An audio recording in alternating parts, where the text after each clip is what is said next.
Hello everybody and welcome to round 11 of the 2023 Superlights Championship here at Francorchamps in Belgium, and we are going for a blast through the Ardennes this time around, and I'm joined once again by David Jundt. Hello, my friend.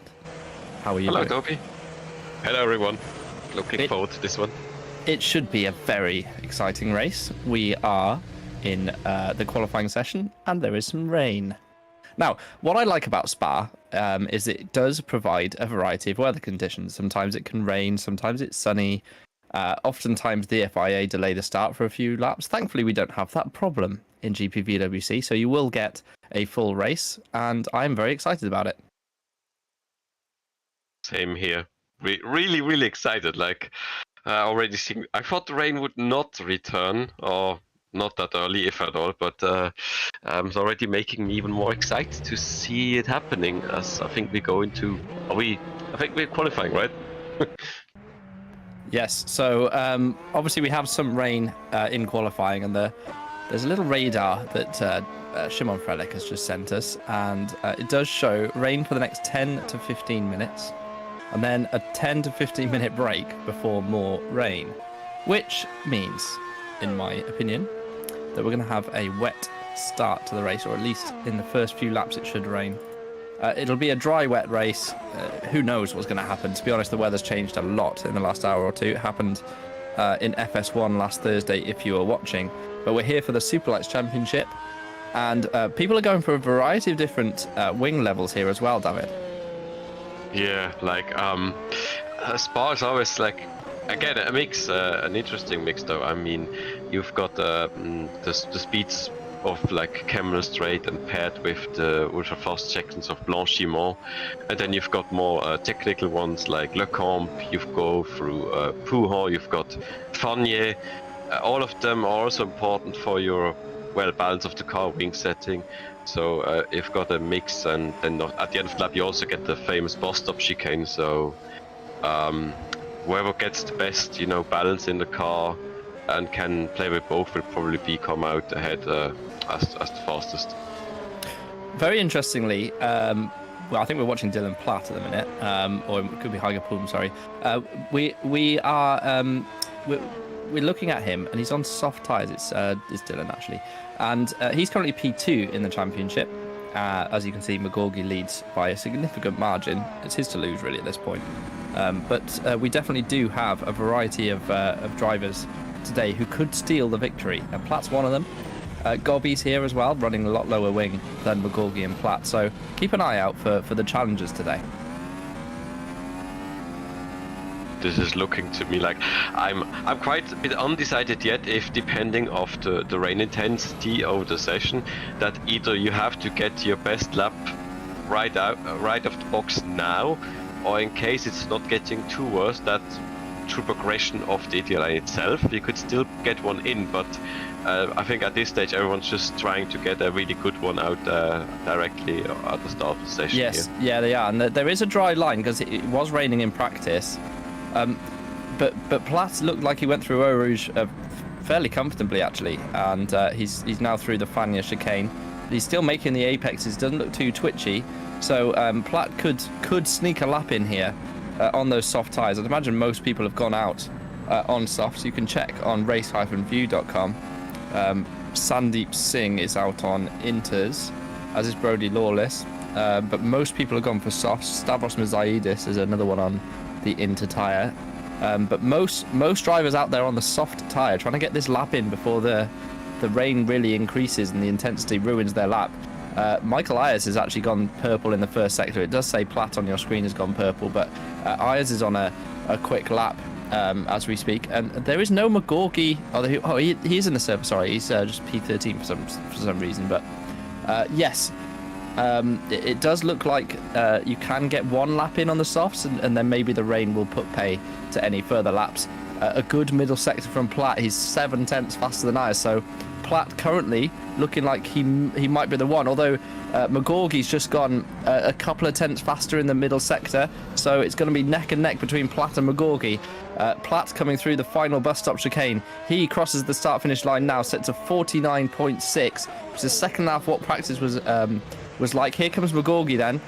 McGorgie's a couple of tenths faster in the middle sector, but what's his last sector going to be like? He comes across the line now, 49.1, top of the timesheets. In fact, Gobby actually pipped Platt as well in that flurry of times. Here's Christian Francesconi, and he's coming into the last sector as well.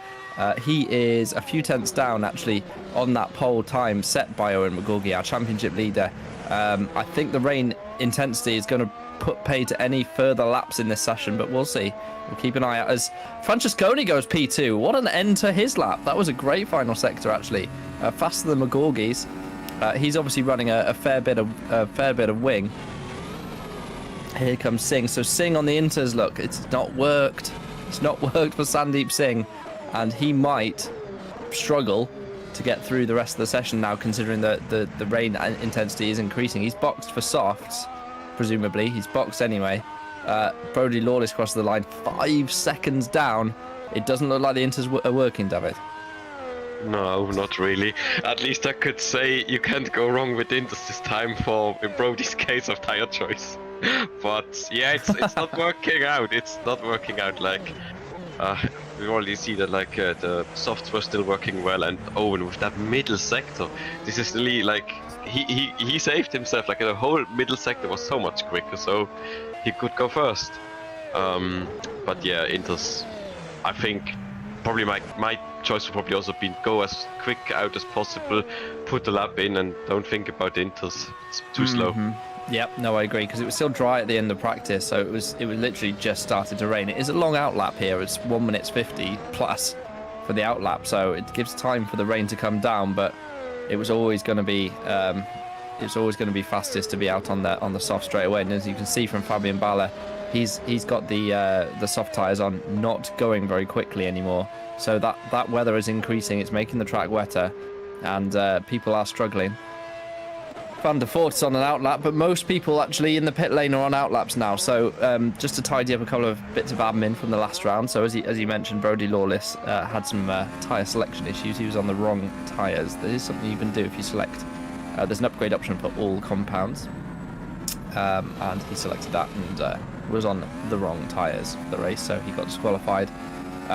We also have a missing Flavio Zongoli and Lorenzo Capolini for this round due to accumulating too many license points, as Van der Voort has a huge crash in Eau Rouge and somehow still has his front wing, but he's got no engine. Man, that is going to be the end of his session, actually. This Drake is really tough built. Well, not the engine, but the car is one block, man. Look at him. He's trying to work out what to do. Yeah, the only thing you can do, mate, is press escape. Tough luck there. Unfortunate. So Mosaidis, who was out on inters earlier, yet to set a lap time because he decided to box straight away. He's actually done a 32.5 in the first sector, which is actually only a couple of tenths slower than Owen's pole time. So maybe I was wrong. Maybe the rain isn't too bad. Although, well, I say that, but it's still a few tenths off, and it's only one corner really in the first sector. Last source, the first corner. And you can see Mosaidis is very slidey in the back end. Oh well, that could also mean you know I could just spec this. It doesn't have to be, but if some people missed the initial, call up to go put in the fast lap, maybe some notice the rain, think it could get harder and try to get with a higher downforce setting to be then superior in race settings because they upped the downforce level. They're starting low from the grid end, but they could be faster in the race with more wing. But it's just a guess at this point. Yes, I agree. Mosaidis is on very low wings, and he's actually lost it coming through Blanchimont, I suppose. So it shows you how slippy it is. He's on very low downforce. No one's got a higher top speed than him. Sandeep Singh, oh my goodness, 1.5 seconds off in the middle sector. This is going to put him like P15-ish, probably, considering how wet the track's now got. See what he does. He might be P12-ish as he comes through the final couple of corners at bus stop and crosses the line now. P14 for Sandeep Singh. Not ideal. He completely missed the driest part of the session. I highly doubt anyone's going to improve.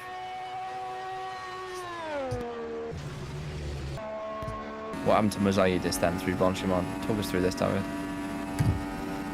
Expecting probably outside. Yeah, outside. Dipped 2 wheels on the right and probably very slippery already. It's almost almost a carbon copy of Kimi Räikkönen's accident in 2008. Oh, Absolutely that's true. identical. The way he spun, hit the wall, and then ended up losing his front wing. And of course, Räikkönen was out of the race in that wet, dry session. Very, very similar crashes. So that's the end of Mosaidis' efforts, I would say. The rain continuing, track getting wetter. Look at how far down Magorgi is on this lap. So everyone who did early laps, those positions are pretty much set unless the rain stops in the next 5 minutes and 40 seconds. And even then, the track would have to dry significantly. Just don't think it's going to happen. Gotta say, it's kind of confirmed that even if it started raining, you should have at least been like on the soft, since I can see there is double the time difference from Ballet down to Lawless, and Lawless picked inters and Ballet picked soft. So yeah, they just don't have the grip. Even they're just not made to be run in still too dryish conditions. Yeah. No. Yeah. The thing is, like the fastest laps that we saw in practice, or rather in pre-event practice, was kind of 45s. So it was close to being inters, with a 49.1 being pole, but just not quite there. And that's what we saw. Who Lawless crossed the line 4 or 5 seconds off. Now obviously Lawless is new to this championship, as Galka crosses the line 54.4. So yeah, it's nowhere near the level of grip that we had at the start of the session. Lawless coming through on those soft compound tyres. He set his lap on inters, but he is green through the first 2 sectors. Coming through he's completely missed his braking point into the bus stop and has decided to abort as a result. He's going to really struggle to improve. Depends how he could technically improve, but it will really depend if the wet line is getting actually worse by rain, or if it just kind of maintains at the wetness that it is right now. So you could just set another lap time and then have TD line at bus stop and improve a bit, but it's, well, probably not gonna change a lot for him now. Santana has such little grip, he could barely get into the pit lane there. Lost the rear end out of the bus stop chicane. Oh yeah. There are 3. So Szymon, I'm so sorry, Szymon. Just said there are 3 PZZWs on the server. Vincent Gutt in 11th, Galka in 21st, and Mano Manikandan in 22nd. You're not telling me that somebody is getting fired mid-session, okay? Oh, I don't know what's going on. Maybe missed the test session, so I don't know. I have no idea what's going on there. I will investigate. Like this. Let's have a little look. So let's have a look in the Discord, see if there's any information there. Like this would be very weird, since like I've already in a long GPVWC career, I've actually also never ever seen a race where, going back to the penalty list, that 2 cars or both drivers of one team were banned at the same event. So both cars technically couldn't race. I mean, if they find reserves, then yes, but that would be really weird. I've never seen it where there are 3 drivers for one team. Presumably one of those 3 drivers, I assume Galka is confirmed as racing.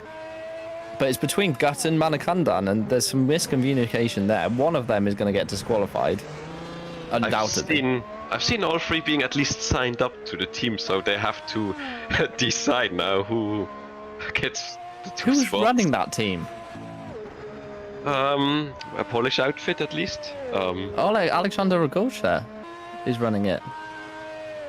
So, yeah, you're right. In the contracts, Vincent Gutt and Manikandan are both emergency drivers. Galko is a primary, so he's definitely there on merit. But yeah, that's odd. And Ragosa, is Ragosa racing today? No, I think. I mean, Don't see his I name think on the list. did Santana come in for him? Was it Tuomela? Because that's both gallery.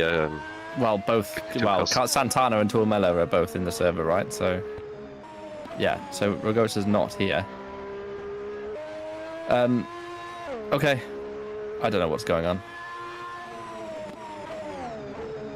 I hope Tuomela was in a test session because he was usually the reserve driver. Also, I wasn't seeing that wrong. Okay. What do you mean? You weren't seeing that wrong? That the rain has stopped. I was thinking I didn't see any raindrops anymore. But it's too late to set up at lap time. Unless you left the pits just in time. Well, if you... it's going to be about crossing the line with 0 seconds to go here. Which, you know, Francorchamps already too far around the track. He needs to slow right down. Which I think he probably is doing. You want to cross the line literally with a few seconds left. A reminder that this is private qualifying, so Gobby looks like he's going to be right up there with Francorchamps, but he's actually not. Francorchamps is in his own session, if you like. So none of the other drivers can see another driver on track. It makes it a lot more fair, in my opinion. Gobby then. This is a slow lap from him, but that could well be deliberate. He might well be just... And there we go. He crosses... No, he's not got the fuel for another lap. So Gobby stays P3. And is doing a practice start, I assume. Here's Fabian Bala. I don't know if it's Fabian or Fabian. I'll have to ask him. What do you reckon, David? You speak German. Well, no, I was just trying to... Well, you don't actually, do you? You don't speak proper German. Kind of, but I would probably call him just Fabian. But I'm not sure. I'm like Ballet. That kind of makes me think of something like with a French thing, but no, he's German, so it must be more German-like. But I've never really heard that. Must be more like Bala, right? I'd say. Probably. You think it's Fabian? Yeah, it's a bit difficult. Like Fabian is more easy. Fabian or Fabian? I would say Fabian. Well, I know how to say this guy's name. Sandeep Singh is coming through the middle sector, and he desperately wants to improve on his current P14 position on the grid for Road to Formula. His teammate miles out in front on pole position by almost half a second from Christian Francorchamps.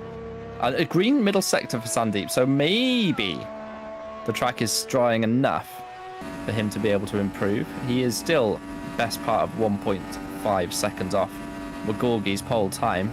As he comes through, Blanchimont does not lift. Coming into the final couple of corners now at bus stop. He needs to hook the curb up on the inside. He does. Gets the apex nicely. Misses the second part ever so slightly. Gets the traction down. Heads towards the start-finish line now. It is an improvement, but only to P13 for Sandeep Singh. He'll be disappointed with that. And Bala is not improving on this lap, so ducks into the pit lane. Platt the same. So they got their laps in very, very early at the start of the session. That, my friends, looks to be session over, I believe. That is everyone coming through. That's Gobby coming into the pit lane now. I've just noticed he's got a Jean Lacy kind of style helmet, which is quite cool. But here's the qualifying results then. So Owen Magorgi, surprise, surprise, on pole position. Christian Francorchamps for TG Racing Esports in P2. Fabrizio Gobbi in P3. Keep an eye out for him. If it stays dry, he's got very quick straight line speed. Dylan Platt P4. Michael Ayers for Valet Esports in P5 with Michael Francorchamps, the other TG in P6. Carlos Santana P7. Heiko Poom P8 for TR Geeks. Joseph Herlock, who will probably be disappointed with that qualifying session. He's been further up the grid at previous rounds in P9. And Jan Shakura rounds out the top 10 for TTF. 11th, we have the first of 3 PCZW drivers. Vincent Gutt, Dominique Horshavin, didn't mention them, but P12, P13 for Sandeep Singh, Remco Dezeo in 14th for Fusion, Kilian Huit, 15th place, Yeri Van Bussel in 16th place for Drag, Christian Pascal for Red Arrow in 17th place with F. Bala in 18th, Mashi Haila, Machier Haila in P19th, and Stavros Mosaidis in P20. Rounding out the grid, we've got Brody Lawless with Neil Fusion in 21st. The second of the three, PZZW, Michael Galka in 22nd. Dortour Miller in 23rd. Mano Manakandan, 24th. Tom van der Voort in 24th place for Drag. And Davide Zanini did not set a lap time for TTF. Must be a very late call-up in 25th. And last, and obvious omissions are the other driver, whatever the team that Zongoli and Capolini was driving for. There's a driver missing for that team. So only one driver made it for HG Esports. So we're heading to warm up now. It is currently dry. Who knows whether it's going to stay that way or not? But I do know one thing. It's going to be fun. If there is one driver that is much Hyla, that would be really nice. Because he's a decent driver, that could be the best that would happen to the team, since Hyla just the other week just proved his talent when he made I think he was in the sprint race of FS1. I think he actually won because like he made his sprints last over the soft tires over the hard compound, and he beat everyone that took the win in the sprint race. So that would be a really good signing for the team. If he is on I think a reserve, so he would be a really good driver. The Discord chat is going wild about the third BZZW. Christian Vadstar. Superlights is the most interesting series in GPV, that's a fact. I mean, it certainly provides entertainment. Whether it's the right sort of entertainment, I don't necessarily know. Sometimes I'm giggling at the standard of driving, and sometimes I just want to punch my monitor, to be honest. Hopefully, this round should be better. I'm pleased. Just let's have a nice race where I don't have to watch someone spin on throttle or crash into someone rejoining the track or something stupid. Let's just have a nice race and hopefully keep it clean as we can. In terms of the rules for this round, the track limit violations are policed manually. What that means is, usually we have an in-game system for track limits, whereby if you run outside of the white lines and beyond the curbing, the game automatically detects it, gives you assigns you a penalty point if you like, and if you accumulate too many penalty points, you will get a penalty. Well, at Spa, we, for whatever reason, it isn't working properly. So, this will be a manual system. Thereby, if you run wide, any other driver on the grid can see that and report it. And if you do it too many times, you will be docked. You will be docked seconds off your overall time, or if you finish outside the points, you will be docked positions on the grid for the next round. And it is, the first 3 cuts are free, so you can cut 3 times without fear of any kind of penalty. Beyond that, it's 0.5 seconds per cut, and therefore, if for example you ran wide at No Name Corner, for example, it's an easy one to run wide at. Hopefully you can see in the background as we're coming towards it now. If you run wide at that corner, let's say 20 times, you will get a 10-second penalty minus the first 3 cuts, so it will actually end up being 8.5 seconds penalty. So it's one of those where this corner here, for example, is very easy to run beyond the white lines and beyond that curbing. So the track limits rules are 2 wheels must be on the curbs and not beyond. Here's the championship standings then. And Magorgi's record is frankly sickening. He's won every race apart from 1 that he's been able to complete. The 2 that you see zeros, round 5 and round 7, he DNF'd, he disconnected from the lead. So it's been a complete dominance from Magorgi, and was only beaten once by the man in Ragusa, in the man in P6 in the championship. He was beaten at Bahrain in a very interesting final few laps, which was sadly hindered by backmarkers who aren't racing today, I am very pleased to say. So Ragusa is the only other race winner when Magorgi's been able to complete the race. Fabrizio Gobbi's also picked up a win. And Christian Pascal, who doesn't appear on the top 10, he's also had a race win. He won at Spain. Platt was second at that race, but did cross the line first on track.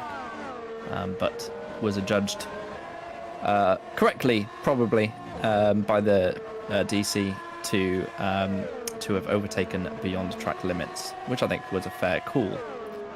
So I've done a lot of talking there, David. But hopefully that clears up a few things. It certainly does. Let's see. I mean, for the championship battle, like behind Owen, well, we still have a close contention between Dylan and both Sandeep and Dylan as consistent scorers. So just 5 points between them, and even Gobi is just 12 points adrift. And also fifth we have Poom and Dragusa. That is not here today, but 96 is still not that far away. Could still make up some points. And of course we have a bit lower of the first half, like Francesconi, Herlock, just 3 points apart from each other. Ayers and Rogosa on the top 10. So yeah, not too bad. Not too bad indeed. And these lovely new graphics, trying them out for the first time, they look pretty good actually. Very nice. Very exciting to see new graphics. We actually didn't talk about it, but there was a little kind of smaller one for the standings, live standings in the championship, which was cool to see. So thank you for providing that for us. Szymon on cameras doing it once again an excellent job. And he's just shouted at me in my ear, raining. And it is. Look at the rain coming down. So now then, we have a big question to ask. What tyres do you start on? Now, in Super League at Canada, and I know it's not quite the same championship, it is the same cars. We had a similar thing where it was kind of raining in warm-up and then it stopped before the race started, and it just dried up enough for softs to work. Or actually, at THR we started on mediums actually. As Francesconi, and that is see you later, alligator. That is a dead car. That is something that will and could happen in the race if we do get these sudden downpours. So it could well be dry enough to start on slicks. You have to have a dry line though, don't you, David? Yeah, I was just gonna think in my head. I think I'll probably go in to see if this keeps going. Because it seems already, if you already lose the car there, then I would say you probably want to stay alive. So could be Inters, but I would have to keep raining at least. Well, currently it's and please do not take this as gospel, everybody, because this is clearly going to change things a lot. It's going to stay wet for the first 20 minutes of this race, so it does look like Inter's the correct decision. But that decision could change very quickly because it's Spa, and Spa has no idea what weather it wants to be at any given time. So, yes, whatever you heard me just say, forget everything you've just learned and just watch the race, to be honest, because it could easily stay wet. It could stop raining momentarily and then we'll be dry for the rest of the night. Who knows? It's Spa-Francorchamps. It's even more changeable than at other places, let's say. Like, as the weather in real life is so unpredictable, also changeable because it's in the Belgian forests. So it could even be, I mean, so it is even in a virtual reality, the change that it stops or starts or stops again, very possible. So woof, careful without that front wing there. Whoa, and again, okay. That's one rear wing gone. You know, I'm just gonna say, before we start the race, that sort of drivel that we just watched there just can't happen in the race. I don't know if my little brain can take it, to be honest. Maybe everyone on Inters then might be fine. Less. You know, no, I don't trust them. No, not one person do I trust. I see several turns where on the immediate try to turn in, the car snaps. I'm like thinking there's not enough grip. There's not enough grip to turn in. Honestly, I've no idea what happens, but everyone presses a madness button as soon as they start the race in Superlights for some reason. I'd have wake at that. Another thing to say against these drivers, I'm just saying in Super League, okay, yeah, people like being so precisely on the line that they could technically just concentrate so hard that they do not lose it. But here, I'd say Inter is more likely to pick there. Although that was very diplomatic. Leave the job of calling drivers out for their rubbish driving to me. I'll do that job. I've no issue with it. Rain stopped, says Sir Szymon, and frankly, that was not on the radar predictor, which is just I just pressed refresh on the radar thing, and it just told me it's now completely different again. It is live. The weather is live in GPVWC, especially in these longer races. It can make a huge difference not knowing what the weather's going to do at any one given time. It's completely live, and therefore it changes at a drop of a hat, particularly here in Belgium. And yes, I've actually raced here in real life. It's a really cool track, but the weather comes from absolutely nowhere. It comes over the hills and just deposits rain random parts of the track, and you don't even know it's raining half the time. You're sitting there in the pit lane on slicks and it's sunny. Get around the back of the track, it's pouring down with rain through Stavolo. You're like, no one told me. So you can see the old track in the background there. The track used to be a lot longer in the 60s, up until 1970 actually, when the race was cancelled. They built this inner section, which is still a very long inner section, but all the way from the top of the hill at Les Combes to the exit of Stavolo is the kind of inverted commas new track. That's the old track there, and where it joins at Stavolo was a very, very fast, flat out section through the Ardennes, and thankfully everyone saw sense to shorten the track to something a little more manageable rather than having barns for runoff areas. So yeah, it's a cool place to visit though. If you do ever get a chance to go on holiday anywhere, I'd recommend strongly this area of the world. Nürburgring's not too far away either. It's about an hour by car, so you can do two in the same day. Really cool thing to do. Sounds like an excuse to just go get Belgian fries. Oh no! Davies just says, "Oh no." He forgets that Szymon can't be heard by anyone else. But it is raining. It is raining again, was what Szymon just said in our ears. David just goes, "Oh no!" randomly. You don't worry, guys. It's just Szymon going, "It's raining." I should have just said, "Oh yes," because I kind of want there to be some things spicing the race up, even though everybody be like, "Oh, it'd be chaos." But I've just pressed refresh and it says light fog. It's due in an hour, and there's no rain on the radar, so who knows? Light fog, wow. But like, yeah, last time, like, I finished my sentence one time saying, "Oh, it could be Inters," but then it stops, so I say, "Oh, there would be probably stay soft," and then it restarts again. I'm like thinking, yeah, now I would also be pretty, as a driver myself, I would be pretty guessing, what am I gonna do now? So I'll be interested to see what they will actually decide to go on. Well, you can't trust this. You can't trust any forecast. I can tell you that. But absolutely nothing. I won't charge you for that information. My recommendation is go with the track conditions as it is, to be brutally honest. Yeah, Szymon just said rain for 10 minutes. I don't believe you, Szymon, I'm afraid. Sorry, mate. It could rain for 10 minutes. It might not. It's a gamble. A little gamble. It starts, stops for 2, goes on for 2, stops after 3. The weather can't decide. But soon we'll see. Yes, personally, I would be on Inters because I think the track's probably a little too damp for softs or any kind of slick, really.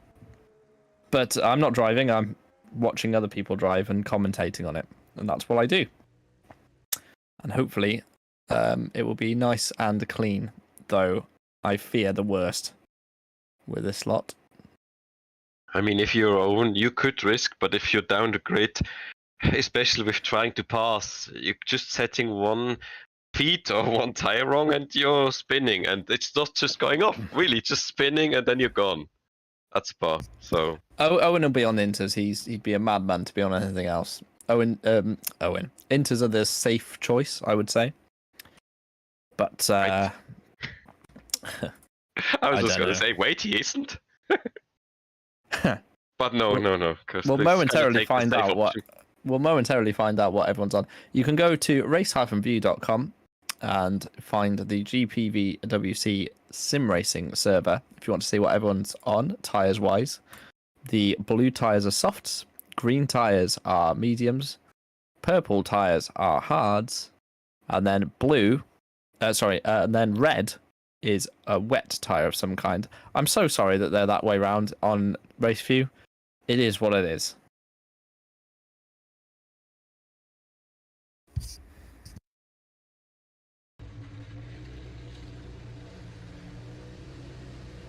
Gonna set that up myself too, so I know a bit more. I hope.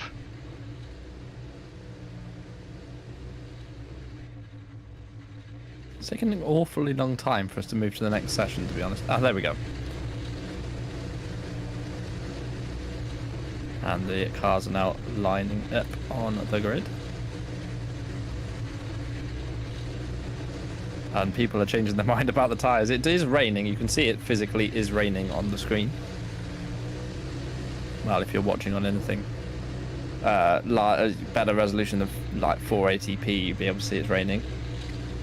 I think most people probably are. Go on. Have we just confirmed it is gonna be Galka and Vincent Gutt in the PCCW cars? If I'm looking at the grid now. I still don't understand how that's happened, to be honest.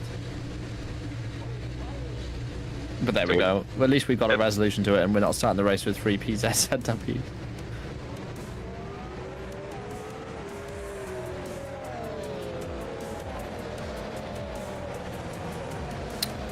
So, we saw the qualifying.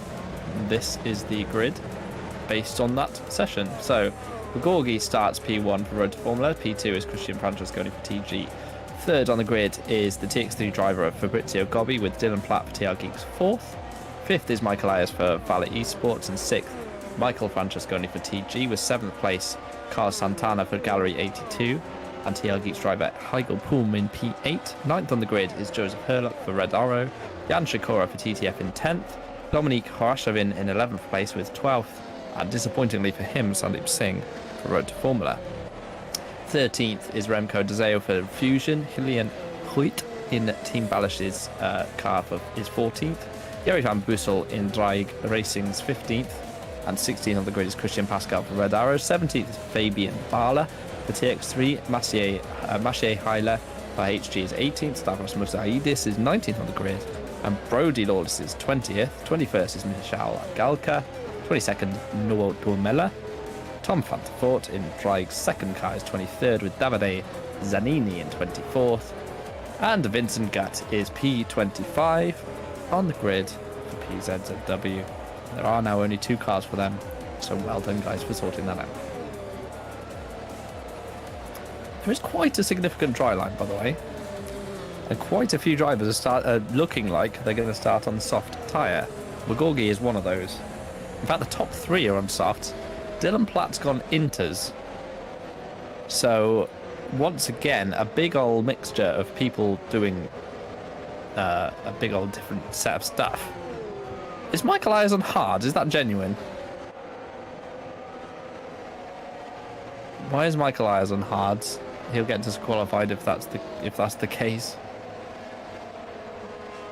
Okay, so Szymon just said in my ear he is on soft. It's just for some reason it's glitched on the thing. In fact, to be fair, on RaceView it does show him on soft, so RaceView is most likely correct, guys, so keep an eye on that. But Francesconi and Santana also on softs. Heigl Poom is on inters, I can confirm that. Jan Shakura also on inters in P10. Singh has gone inters, Dezeo's gone inters, Pascal's gone inters, Lawless Galka, Pantherford, Zanini. Yeah, they're all correct, they're all on inters. Vincent Gutt starting from the pit lane, obviously wanted to change something. Cars lining up on the grid. It's nice to see a mixture of tyres. I rate Platt's decision here. I think this is too wet for softs. It's certainly raining still, but nevertheless, kind of cheeky in the box. They're kind of cheeky when I know Formula 1 rules. Absolutely, but all the cars are now on the grid and lined up, and McGorgy wants to get to the left side of the track and the drier part of the track as soon as he possibly can. Here comes the lights then, 5 lights on, and we are now go, and McGorgy does get away decently. He crosses that wet part of the track, cuts across in front of Francorchamps, but on the inside goes Gobby, and Gobby is already up to P2, and around the outside goes Platt on those inters, getting great traction, and he's moving ahead of Gobby as well into P2. He is the first driver on those inter tyres, and he's going to sweep through and take P2 as they head through Eau Rouge for the first time. McGorgy was loose, and he's run wide as well. Platt's got a great chance here at taking the lead. There's already a car. It's Singh. Singh is out. Singh has smashed the wall at Eau Rouge, and he is out of this race before it's even begun. But Platt, look on those inters, they've got a huge amount of grip in comparison to McGorgy. We know Platt's got a lot of straight lines, a lot of downforce, excuse me, compared to the other drivers. He's looking for a way through on the inside, and through he goes, and Platt is going to move himself up to the lead. McGorgy tries to fight it out, but there's no grip out there, and those inters working beautifully. Look, Palm's up to P4, and straight away then, Platt showing that the inters was absolutely the right tyre to be on, and it is still pounding down with rain here. And what an exciting start we've had. Palm up 4 positions as well. He's going to take Gobby on the inside as they head through the second part of Pouhon.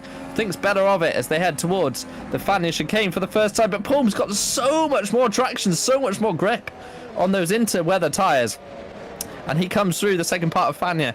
He's all over the back of the Italian Gobby. Gobby it doesn't have much downforce running either, so he's going to be very slow through this twisty part on those soft tyres. But look at the gap that Platt has. He's got a huge gap. He was 3 seconds quicker in the middle sector. Those inters working beautifully for the TR Geeks. They've pulled a master stroke, David. Yeah, I was just going to say they hit the jackpot with this decision. Really nice to see them. And let's see if how quick Poom can dispense off on McGorgy, whereas he pits anyway, so it looks like everybody's just gonna come in for the inters then. Yeah, and it's the radar, and I know we said we couldn't trust it, but the radar's saying for the next 25 minutes it's gonna rain. So this is huge for the context of this race. McGorgy's gonna lose a whole pit stop worth. And in the lead are the 2 TR Geeks who have pulled an absolute masterstroke. Christian Francesconi in P3, and P4 is Santana. Those 2 sticking it out in the softs. Then we've got Shakura, Pascal, Galka. Those 3 on inters as well. And they're flying through the field. And Pascal has got a huge run as well. Shakura's actually got him to his left. And here comes Pascal for Red Arrow on those inter tyres. But he's going to dive down the inside, or he's going to look to dive down the inside of Carlos Santana. But everyone who started on the soft tyres, or at least on slick tyres, really struggling on that opening lap. And they've all dived to the pit lane. And frankly, ruined their race. But obviously, it's a long, long race. Look at the slide! It's chaos. I knew this would be good. But we lost Singh on the first lap. And I don't know how that happened. Hyler is struggling as well on those slick tyres. But love to see what happened to Singh. But we'll see if we can get that. But at the moment, we'll stick with the live action because it is frenetic. Yeah. Yeah. I was speechless. I'm like, maybe at the people not pitting, like I thought, no, if you stay out now, you're losing so much more time. It's just not as someone is off. Oh, that's Francesconi. Down from 3rd. So Pasquale now 3rd place himself. Next into Ramno. Santana 4th now, but probably also gonna pit. Platt has a 3.5 second lead to his teammate, who's got a 3.5 second gap to Pascal, who's got obviously he's got Santana behind him, but Santana's surely got to come off those tyres. Look, he's got no grip at all. He's going to struggle to get to the pit lane. That is going to be a problem, the way he cut into the pit lane there, if anyone reports him for that, although mitigating circumstances, I would say there. He had about 5 cars on his outside. But these are the last of the soft runners now, and they're desperate to get off those tyres. So Musaidis is the only car left. Actually, presumably Hyder's going to box as well as Michael Francesconi. Yes, they do. So Musaidis trying to stick this out. I have to say, my friend, it doesn't look good. And he's going to struggle through Eau Rouge. Yeah, I mean, I saw him try it in qualifying and it didn't go so well. So I'm expecting him to pit soon as well. It's just not working out. No, the lap times are very slow. They're in the 2 minutes. Bearing in mind, Pole was in the 40. What was it? 49. 49.1, Yeah. I think it was. So they're 11, 12 seconds slow. This is what happened to Singh on the opening lap. There's either going to be some contact where he just lost it himself. Oh dear. Oh dear, dear, dear. And he was even on Intus, so I'm a bit surprised he lost it. This is what happened to Brody Lawless on the opening lap as well. So he's going down the inside. There was no room there. And okay. Yep. Van der Voort then, of course, followed that one through and got a little bit involved. Snuck through on the inside. That's really good driving from Tom, he says, and then he stopped on the second apex. But he was being really cautious, then kind of stopped. It was strange. He didn't want to take the positions, it seemed like. I don't know, it's like the cars just gave up. Yeah, but why? Oh, and these two have got locked together. No. Yeah. Leave the space at all the time. So that's a bit wonky there. Yeah, I agree. And this is Tourmella, who looks like he's absolutely got no grip at all. Heading into no name, about 300 miles an hour too fast, and that's the end of his race. So Noah Tourmella retires. We've got another replay here. Is Christian Francorchamps. We just saw this happen just now. So on those soft tyres, look at that. Just nothing. No grip at all. Turned in. There was no bite whatsoever. And everyone on Inters piles through. So this is going to be a fun race now. So we've got McGorgy 21 seconds back of the lead. And on much lower downforce, by the way, than the two leaders, who are running very high wings comparatively. So it's played nicely into TR Geeks' hands, especially if it stays wet for a long time, which it currently is. Here's Remco Dezeo then for Fusion, flying by on the outside of Jan Shikora. Sorry, Michal Galka, sorry. And Michal Galka relegated to P6. Here's Vincent Gutt in one of the PZZWs. There is now only two, so it's fine. And Van der Voort is P8 ahead of him. And Brody Lawless in the wars. And missing his front wing. Struggling to get into the pit lane there, my friend.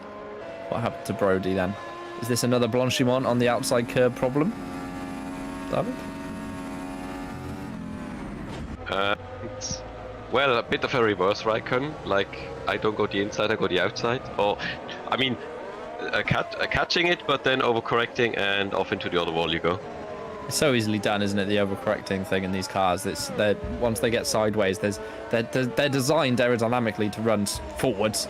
So as soon as you get any kind of slip angle like that, if you overcorrect, they can just bite straight back round. Yeah. We've also got Jerry van Boesel out of the race, and I think I saw that Tourmella had a penalty coming up, so maybe he went over the pit speed limit as he pitted, so maybe he already a bit, disappointed and then lost focus, and maybe that's why he had the accident at Speakers Turner X as McGorky is passing Vincent Gutt for P9 now on his way back towards the front. Yeah, Gutt let him through there, lifted off and let him through. He knows that he's a guest driver in this championship and McGorgy is leading it, although that looked very, very... Oh, and Zanini pushing... Gobby pushing Zanini there. So Gobby recovering himself, actually.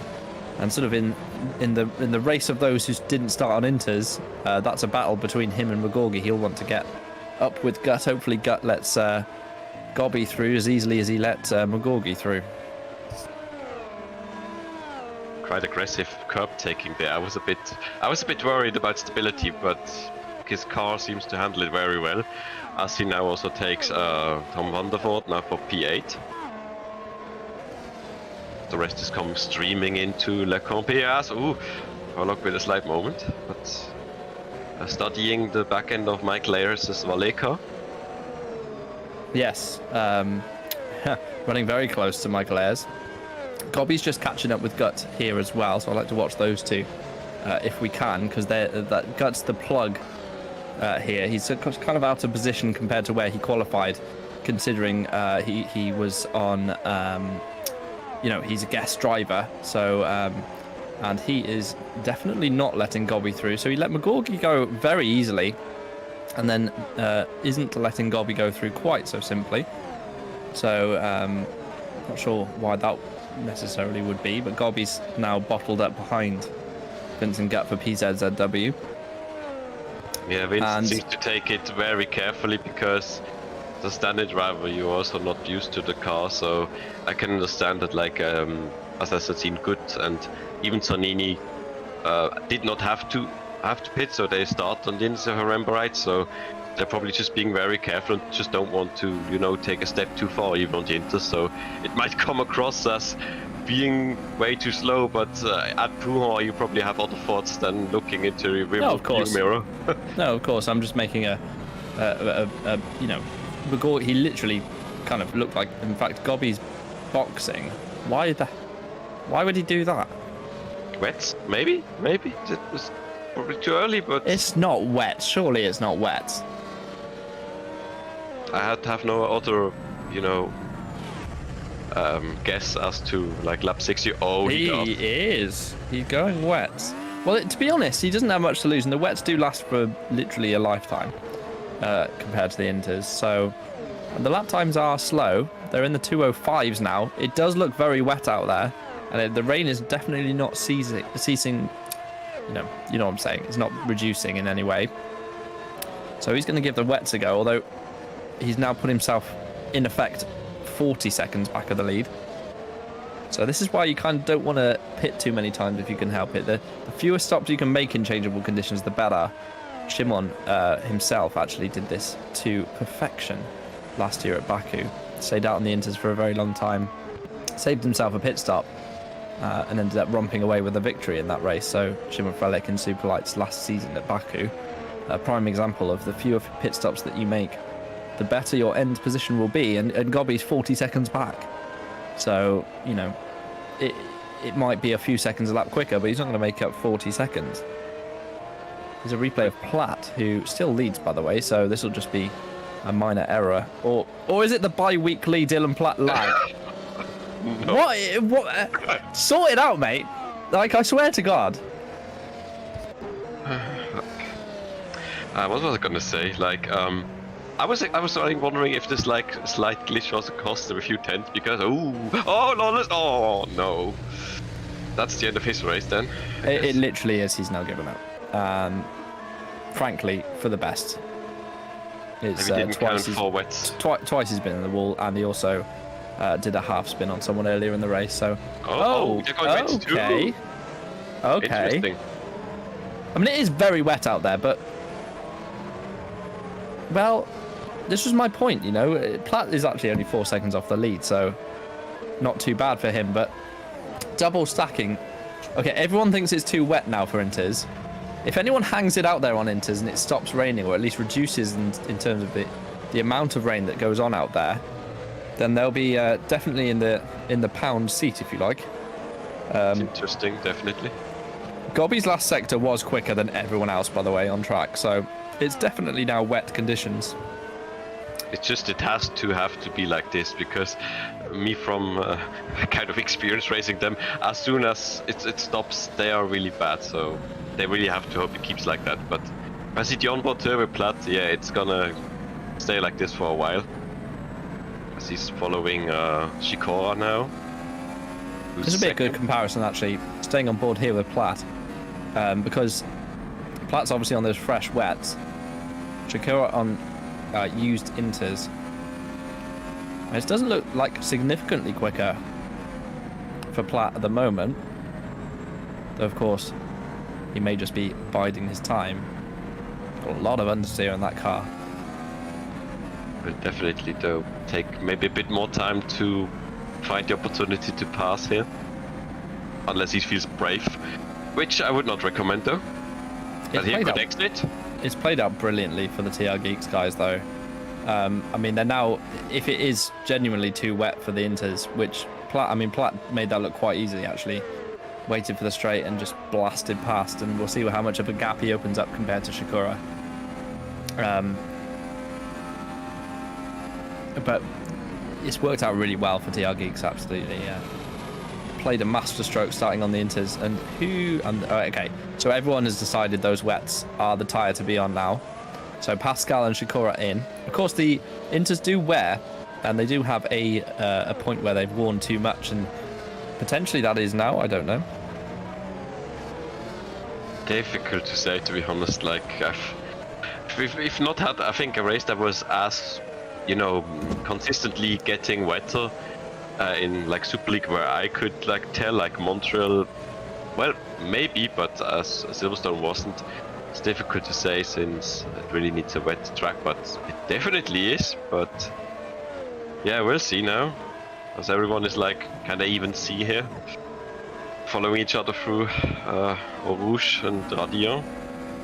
Yeah, and of course there's no DRS at the moment, so everyone is just following each other's slipstream, desperately trying to make the move, aren't they? Yeah, just not getting too desperate as they're trying. It's Francorchamps here, very tight, but everyone's still on the inters of these three guys here. So nobody having a tire advantage yet, and probably a bit slower than like, well, Shikora already, I think, came out ahead of them again with the wets. There's only Remco de Surf and Megorki, of course, on the wets that are catching them. Yeah, Megorki's come out of the pit lane flying, hasn't he? That first sector very good on this particular lap. We'll find out the representative lap times at the end of this one.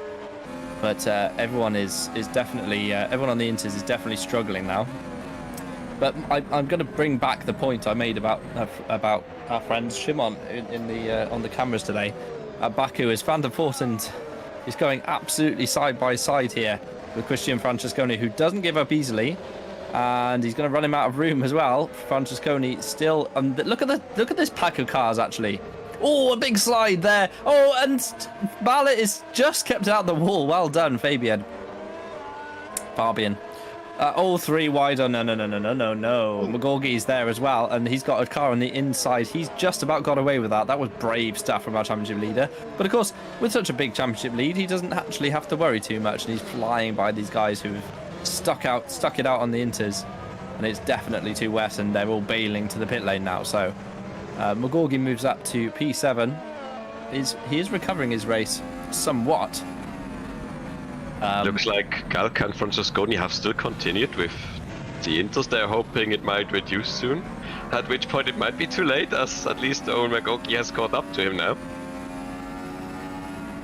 Yeah, Megorki is still 27 seconds off Dylan Platt in the lead of the race, so looking very good for Dylan at the moment. The last laps were 2 minutes and 5 seconds, so a good 15 seconds slower than pole.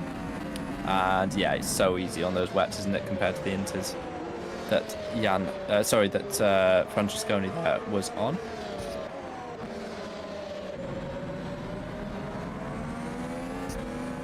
Scary moment here. They look like they're nearly interlocked with the wheels, and that caused a little issue. As wow, Fabian Ballet really nicely avoiding that barrier on the inside there. This is Megorki going 3 wide as they come out of Stabilo. This is brave stuff, and if he wasn't leading the championship by the margin he is, wow, I would have said, yeah, and he did have contact as well. I would have said that's a pointless move, but at this point it doesn't really matter too much. You can see there's a little bit of contact as he goes 3 wide through the middle. There goes Bala in the background, and he made contact with Shakura. Sorry, not Shakura, that is Santana.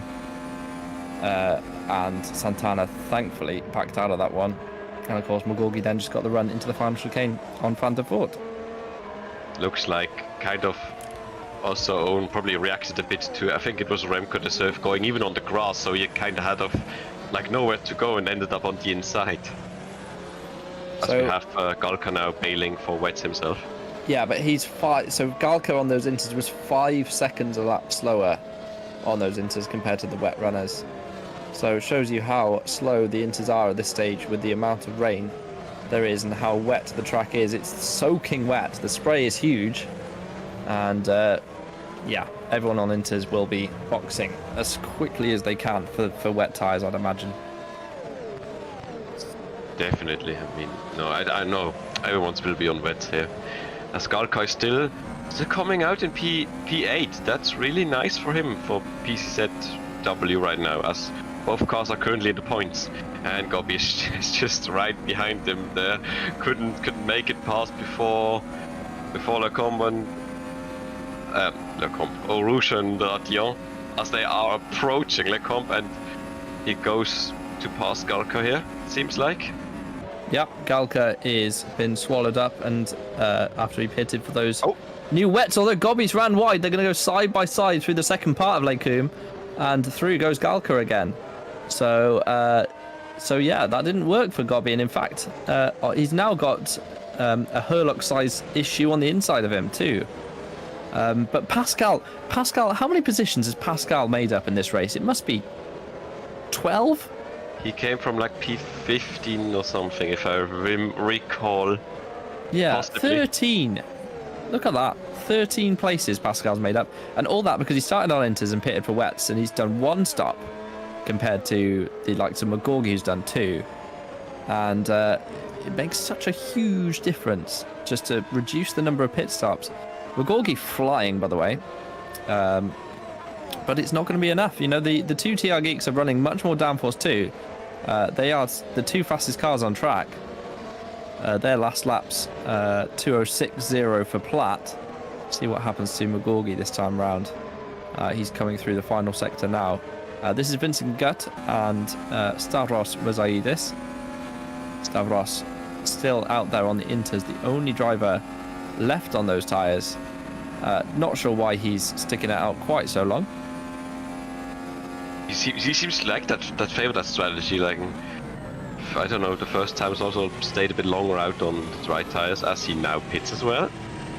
So no more inters here in this race for the moment. Yes, and that's probably the right call at this stage, looking at how wet it is. But this race is now all about whether McGorgy can make his way back towards the front or not. He must have had a problem on the last lap because it's not registered his lap time. Must have been a track limits violation. Oh boy, side by side here. Is anyone gonna yield? No. Oh, just about it.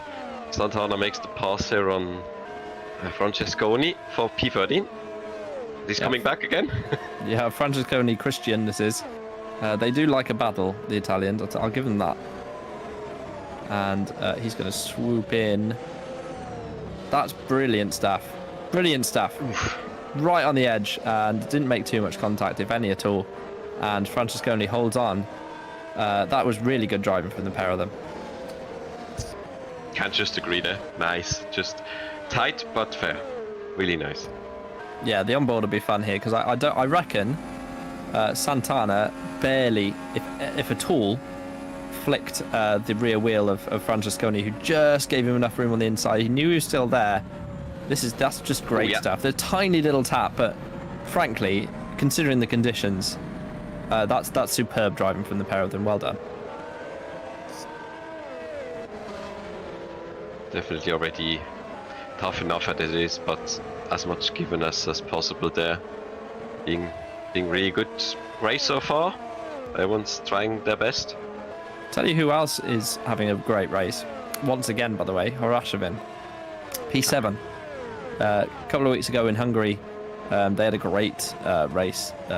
Started on the harder compound tyre and made it last a long way. And once again, P7. A nice little highlight there. They've improved throughout the season well. So Dominic Horashavin, P7. Good job. I'd like to point the drivers out. And Dezeo as well in P6.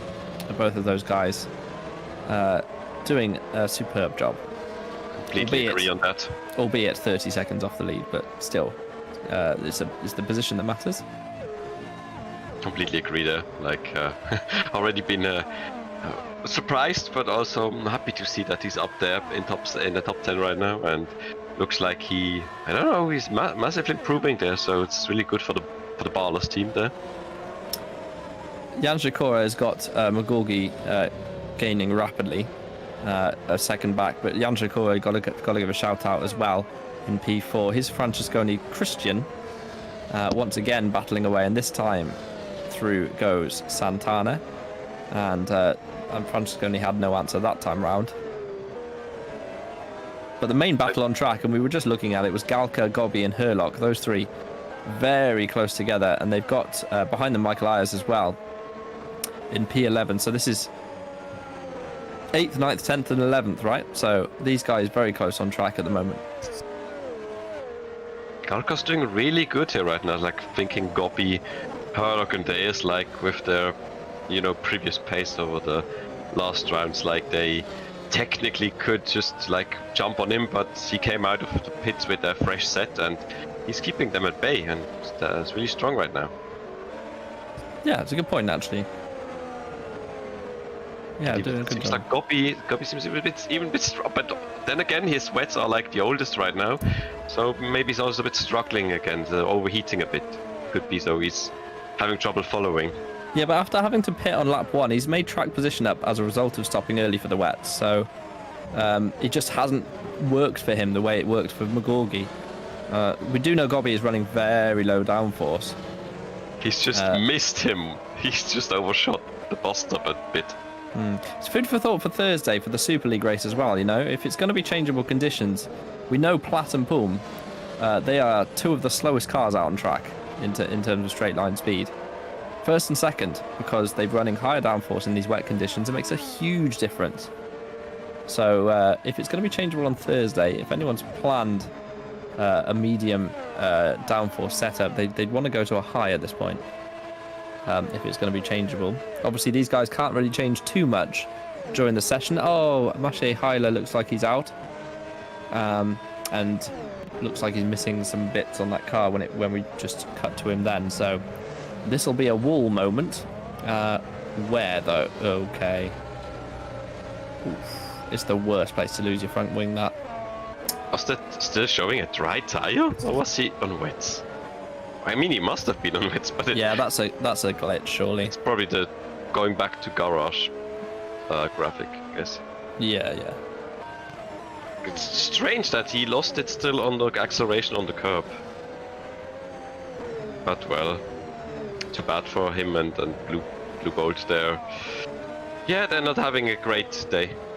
Oh! For a moment I thought it was McGorky.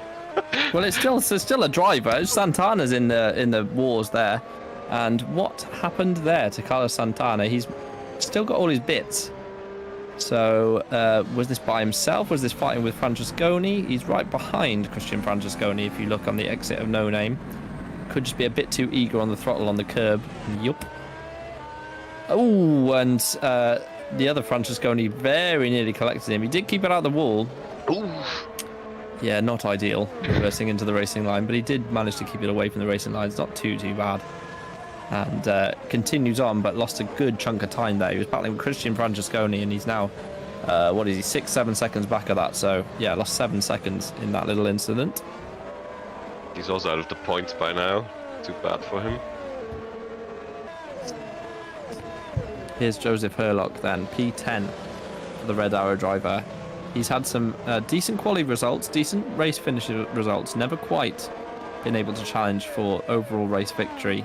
Doesn't look like it's going to be his day, but his teammate Christian, Pascal, P3 for Red Arrow, so overall a decent race for them. McGorgy moves himself up to P4, he takes Jan Shakura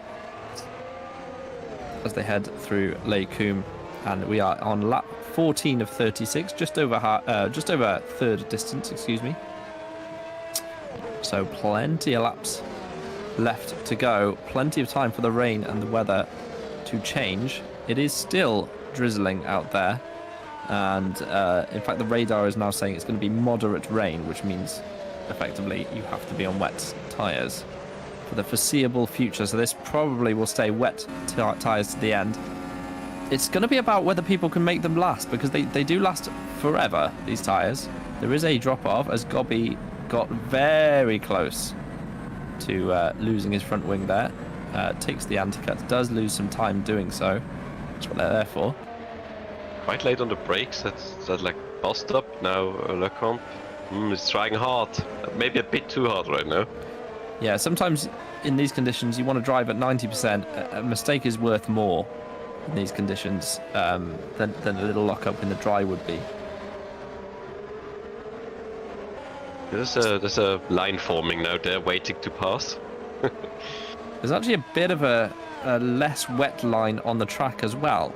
Speaking of lines, if you look as they come through the exit of Blanchimont, you get a nice view of it through here as well. You can see where the cars have been, clearing some of that water away from the track. It's nowhere near going back to Inter conditions, but you can see it there coming into the bus stop. It does look like the track's conditions are improving slightly, perhaps for the first time, rather than getting worse, although it's still absolutely treacherous, and there's a big old lift for Jan Shakur as they go through Eau Rouge. Nowhere near flat now. This is looking at Ayers, who I think slightly love-tapped Herlock there at the exit of the bus stop. Got a bit too close. You can see the nice little graphic in the bottom right of your screen. The green bar is the amount of throttle application. The red bar next to it will light up when they hit the brakes, and you can see how much braking is going on. If you're wondering how I knew he lifted, it's not just audio input, but you can see a little bit of trail braking there from Ayers as he goes half throttle through Lake Coombe. Nowhere near full application in these conditions. Tickling that throttle pedal nicely as Gut is side by side here with Francisconi, and Christian Francisconi goes sweeping around the outside, and Gobby's going to follow. Sorry, it's Fabian Bala following through for TX3. Gut's lost 2 positions in 2 corners there. Probably also losing a bit of tire life now, but again, like, difficult conditions to be thrown into, and so it's with difficult racing, like people that have been here all year.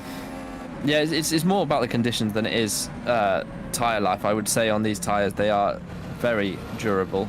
Yeah, there's nothing wrong with what Francesconi did there. Just got onto the curb and got a bit squiggly.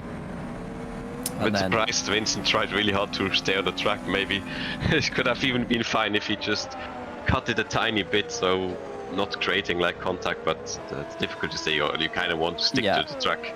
Yeah, but it's a tough corner to cut though, because you have to fully commit to cutting and going over the anti-cuts. If you cut a little bit, that's true, you can end up rejoining in the middle of the apex with a stupid angle, which is far from ideal if another car's coming through. We saw, very much that exact thing happen with Flavio Zongoli last round, where he joined in the middle of the apex and smashed into another car. So, yeah, it's you've just got to be careful where and how you rejoin and cut the track. And so here's an example there. So you saw Francesconi there bailing out, and he's going to let Bala through to retake that position as a result. I was also worried for Vincent when he really tried to stick to the turn and you turn harder, you make yourself more liable to also, of course, lose the back end of the car. So I was also worried that he could start spinning mid-turn and then the other guys would have nowhere to go, more or less. Yeah, that's 3 times I've seen Bala lose the rear end and the braking. Probably needs to knock that forward a couple of clicks on the old brake bias there, I would say. Oh, big old switch there for Francesconi as they head up through Radion. That was nearly a monumental accident, but he got away with that one that time round. Here's Michael Ayers then for Valley Esports. He's chasing down TX3 drivers Fabrizio Gobbi, and that would be for 9th place, as Christian Francesconi is having a bit of an issue on this lap. He's run wide through Les Combes. But that's what I'm saying about cutting it. You cut it properly and you don't rejoin in the middle of the corner. What happened here though? He must have been battling away. Was he with... Did he do this by himself, or was he trying to make a move there on Bala? He is... nope, just run wide. But see what I'm saying? You bail out in the right place and you can rejoin in the right place. Nobody gets hurt. Indeed. Luckily, the anti-cuts could just throw you anywhere there. They are there for a reason, people. Jan Shikora then, coming through the final sector. He has not lost too much time to Magorgi since Magorgi went through. And Magorgi's run wide, actually, look, and he's having to cut the second part of the chicane. Doesn't want to do that too much, although I would say if I'm receiving track limit reports like that, as the DC, I would say, well, it's soaking wet. What are you talking about? There's no gain to that particular violation. And Davide Zanini, who we've not spoken too much about, running 19th and penultimate last. running wide at Pouan. I suspect he's done a little bit of a 360 here. So he's got onto the curve. No, he's just got wide. Oh, nice. Well kept out the barriers, yeah, but he got it. He only went 90 degrees, so not the full way around. Probably would have been better to let it rotate fully, to be honest. So it could have carried some momentum through. Not going to hit the barrier there. It's such a huge run off at Pouan. But Michael Ayers then, P10, still trying to make a move on Gobby if he can. But Gobby's lost 6 positions. Galka's up 13 from P21 on the grid. So having a good run, but Pascal's the one for me. I mean, P3.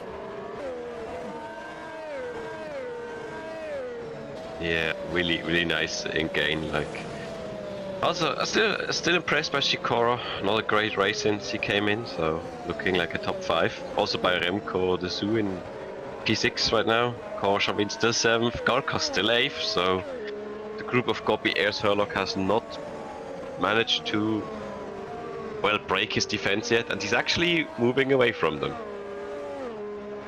That's like Gobby is more, seems to be more concerned that Ayers is not getting closer to him here. But it's not quite yet happening. We'll see. So who's quick on track right now? Let's have a little look. So drivers in the 208. So we've only got Dylan Platt in the 208s. Actually, Carlos Santana as well has done a 208 on the last lap. A lot of drivers in the 209s. Poom, Pascal, Sikora, Dzeu, Galka, they're all in the 209s. McGorgy, obviously we saw him cut that chicane, so his lap time not registering. But recently McGorgy's been doing 208s and 209s as well.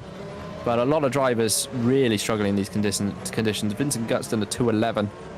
Jan Sikora, we're just watching, is in the 210s. We're following Michael Ayers now. He's in the 210s as well.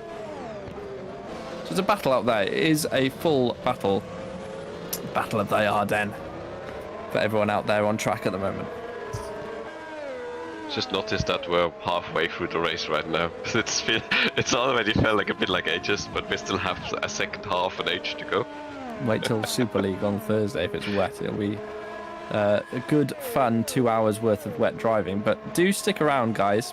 This race is heating up nicely, especially if these wets do require another pit stop. It's going to be about who pits and when. But for now, it's pretty much status quo, especially at the front. There's big gaps between each driver at the front of the field. Oh, here comes Ayers attacking into Bruxelles. No, Gobby will keep him at bay there. Going a bit wide though. Yeah, you don't want to be side by side here. This would be better to let him through and switch back, which Ayers does do. And he's trying to get an inside line into Pouan, which is not a good place to overtake either. Yeah, didn't quite work out for him. Yeah, Ayers thinks better of that, and that's completely fair enough. Ayers though has a ton of experience though, so I'm not surprised to see him bail out of that attempt and try another day. Seems like he, with another such move, he could gain him. Pass Gobby for P9. Yeah, they come through small tires.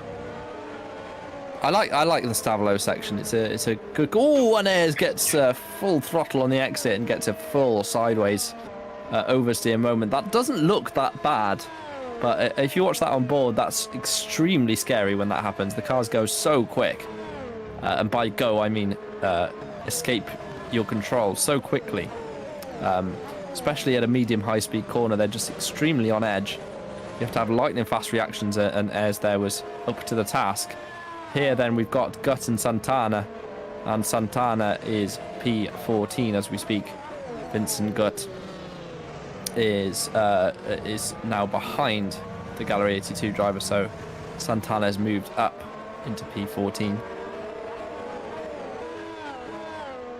Could it be a bit of bets too on Vincent's car again, but I'm just coming down to again saying like he's standing in here in a very difficult race, still doing a good job.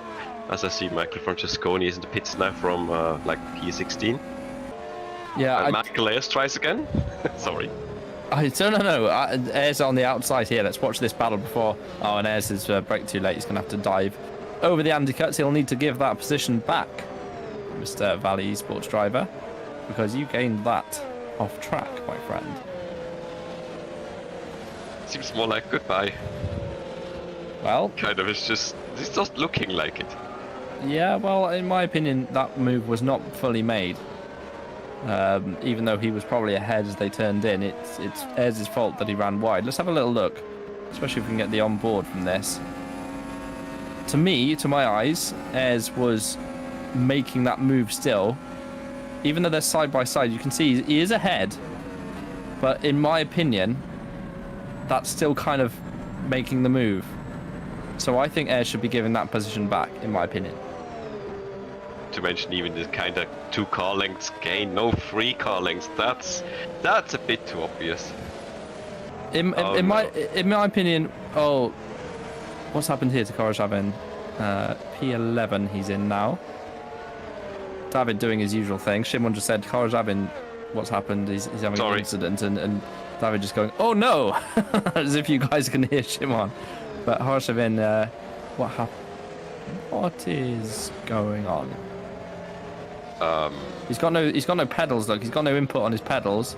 Obviously, having to reach down. Maybe he's having to plug them back in again because look, you can see he's got no throttle or brake. And now he's got throttle, so the pedals are back on. Nearly spins it because he went full throttle. So yeah, I think his pedals probably became disconnected.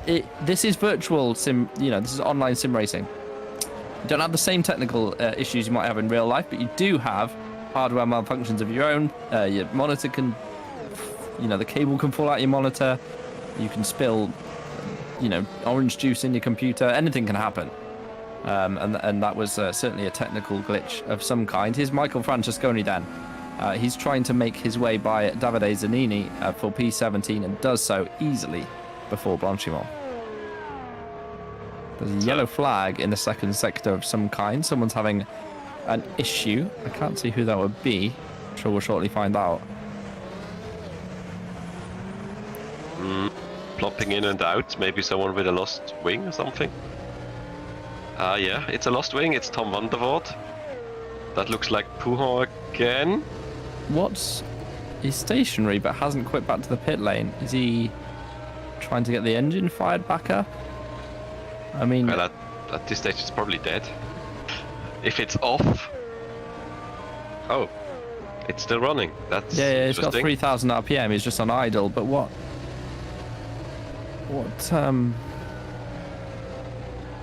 are we looking at here?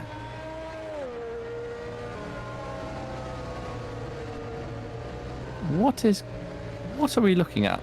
It looks like he's hit the wall and then has very slowly crept backwards without any inputs at all. It's like he's crashed and then just got up out of his chair and just left it. It's like some kind of black screen, monitor went out, like he sees nothing but hasn't pressed escape yet. Well, we're about to find out what happened at Pujon. So if you look, his throttle trace is full. He's going to get into Pujon, brakes, turns in. Gets an oversteer snap. I think he's crashed, got annoyed, got out of the chair and left without pressing escape. That's what I think's happened here. Because his car is clearly... now he's DNF'd, okay. So that's what I think happened there. He's just sitting there next to the barrier for a while, frustrated himself. Here's Dominique Coroshavin deciding that new set of boots is what's on order here. The bummer that he lost a P7 with a technical problem, so let's see if the new pair of wets makes him improve some places again. I personally don't know if they're worth anything. We'll shortly find out. They do wear very slowly, the wets. They probably could do the whole race in terms of physical life. Whether their grip levels would suggest that's a good idea or not is another question, but they physically don't wear that much. Performance-wise, they do. Yeah, that's what I'm worrying about. Like the thermal deck affects the grip itself a bit too much. Actually, yes, number-wise you can just drive into the end, but will it be very fast? It might not be. Yeah, but equally, Well, we're about to find out, aren't we? Hirashvin has obviously got to set some lap times recently. The track looks pretty stable in terms of its conditions. Plat's decided to box for a new set of wets. So maybe they are wearing in terms of their grip level. And Pulm's in as well. So they've both decided enough is enough. I want a new set. But because it's a 20-second delay or thereabouts, if you can physically make the tyres go to the end, and there's only 14 laps left, of course, you know, you'd have to be thick end of a second quicker per lap to make an extra pit stop work. So we'll keep an eye on Plat's lap times now. So Platt, until recently, was doing 2:09s. In fairness, when he first came out on those tyres, it was 2:05. But of course, the track might have got a bit worse in that time. So let's see what lap time Platt does. His middle sector on the last lap was a 59.0. Of course, we won't know immediately out the box, but let's have a little look at his middle sector. It's full of corners, the middle sector as well. So 59.0, his previous best, or his previous stint middle sector was. So if this is anything like, you know, it's got to be probably half a second or so quicker for new tyres to be warranted. So he's being his own guinea pig. I mean, he can be. He's out there in the lead of the race.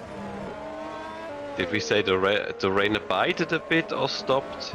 Because, like... No, it's still raining. Raining as well. Yeah, I was just wondering because, like, Pum had a very nervous car coming out of the pits on the wet side, so I was just wondering again, how hard is it still raining? There is a little bit of... I mean, they're obviously a bit colder when they come out of the pit lane as well. So, you know, that can obviously be a factor compared to the hot tyres, but not a great deal. Okay, 57.8 for Platt. So new tyres are worth probably 2 seconds. So it makes you wonder why they've pitted earlier, to be honest. So now is the time for a new set of wets. Could be also if Sikor would now pit, and, well, if Magogi does pit also, or just one lap later, he could actually get his position there, because he seems to be... He's never lost him, so this is a definite fight right now. It shows you, actually, Shakur's probably looked after his tyres a lot better. Because Shakur's tyres are that 1 lap less than Magorgi in terms of their age. And Magorgi did catch and overtake him reasonably quickly. Is Pascal into the pit lane then? He's going to lose that P2. So, okay, Shakura stays out. Magorgi boxes. So Magorgi taking the gamble on the new wets. He's looking to overcut. So Pascal. Sorry, what am I talking about? Shakura looking to overcut Magorgi versus the Britishman. Although I would say the new tyres being worth over a second in that middle sector alone for Platt that last lap. That's probably too much of a difference. So now Shakura's best bet is to stay out quite a long time and hope for an ease up of rain and switch to inters if he wants to beat Magorgi. But behind Magorgi is a 2 or so second gap to Francesconi. So it's either box this lap, cover off Francesconi for Shakura, or stay out there for a few laps. It's as if he heard my inner thoughts and decided, no, I will be undercutting Shikora here. He will not get me that way. But I don't think you will make an overcut here. Like, reality, but here in R Factor 2, if they are worth 2 seconds on the fresh set, then I think Shikora's probably going to lose a bit more time. Maybe not too much, but a bit at least, yeah.